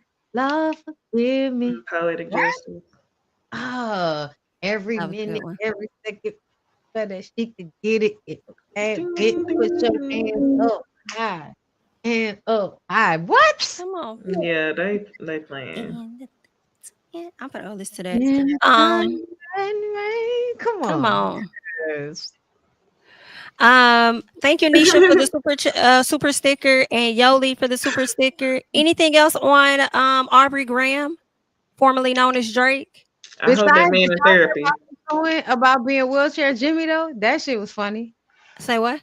They said that back when he was on Degrassi, his lawyer sent like paperwork to the Degrassi people like we quitting unless wheelchair Jimmy is no longer wheelchair Jimmy because my rap friends say that I'm soft if I'm in a wheelchair. And then the nigga had to explain, the white man had to explain something. It's very important for us to show people are disabled. It doesn't mean you soft. Like think about on Boys in the Hood. Remember some with the pacifier in them? Remember like Lil Chris I was remember this. I remember they had a special on the end where he was. So this is what happened. So I remember this being a thing, and then they gave him a special on the end because it's the network he used to come on, and he got to show his. Yeah, right. But the teenage one was the end, and he got to show some of his like rap journey. And my sister was like, he is so lame. Oh my gosh, he is so. She said that a long time ago. And I was like, yeah, he is. And then boom. And then boom. I ain't gonna tell y'all who put me on Drake in the first place for me to know that that nigga was lame. Because now that I'm thinking about it, who put me on him? Yeah, bitch, because you lame. I'm not gonna play though. I did love him. At the Heartbreak Drake, part 2. 08, 09, that era? Yes, that's what I'm talking about. All that. I was like, yes. You know he had to be lame as a person, but this is what it was for me, and I mentioned this in my live earlier. Like him and Big Crit came out at the same time. Loki stole a lot of shit from Crit and then went radio, and Crit didn't. And so it was like, first of all, Crit was one of the first people that was producing, rapping, and singing on all of these shit. And he started doing that when that really wasn't his thing. Because now we come to find out he wasn't producing a lot of his shit. Then we come to find out he wasn't writing as much of his own shit. When back in 08, 09, it felt like Drake was really like hands-on in all of his shit. Like, I'm writing this shit, I'm producing this shit. Like, that's what it felt like back then. So I really be looking at it like, damn, nigga, you really been playing a role this whole time. We low-key just kind of catching up on it. But how you gonna sue Degrassi? Because you're in a wheelchair, my nigga. You knew you was gonna be in a wheelchair when you auditioned for the role. Because your rap homeboys. Because your rap homeboy said you were soft. Yeah. And I'm questioning about those pedophile allegations because they do say every time a teenage artist come out, that niggas in the text message Mm. and they DMs them. Hate to hear it. That part don't know. I'm interested to see what going on in that part. You hear about that one basketball girl who he was showing up to her high school basketball game? No, I've only heard about like I heard other something about artists that have been underage and he's DM'd and like It's a girl that's a songwriter now. She was on a Billie podcast. Eilish. Yeah, he did that shit with Billie Eilish. I didn't know he did it with Billie. I knew he did it with Millie Bobby Brown from Stranger Things. I didn't know about Billie Eilish. I heard about Millie. Yeah, Millie Bobby Brown. She was like 13 in interviews talking about, me and Drake are friends. We text. Yeah, and somebody asked, "What did you talk about?" And she's like, "I can't tell you that." Mm-hmm. And then the girl that's the girl's grown now, but when she was in high school, he was going to they called it women's basketball games, even though he was in high school. Now she a songwriter. Everybody's safe out there. Estella, thank you for the super chat. Says, as a Californian, everyone here, we love Kendrick, and I'm from the Bay Area. The amount of respect Kendrick receives from us is legit, and that's saying something when you from here. Thank you for the super chat. And Lima Bean, thank you for the super chat. Says, LOL, Kendrick did Black Panther soundtrack. We've been loved him. Period. I think the people just forget. They be mad. Thank you for the super chat. Anything else on Aubrey and them? I think we may be good. We good. We're good. All right, y'all. We thank you all so much for being here with us tonight on Thanksgiving Eve. We hope that you guys have a wonderful Thanksgiving with your family and friends. Please be sure to follow us all on social media. The information is here for you guys. Make sure you're following our channel, subscribing to the channels and everything. Also, make sure you like up this video before you go. Okay. That's all we got for y'all. And we'll catch y'all on the next one. Bye, y'all.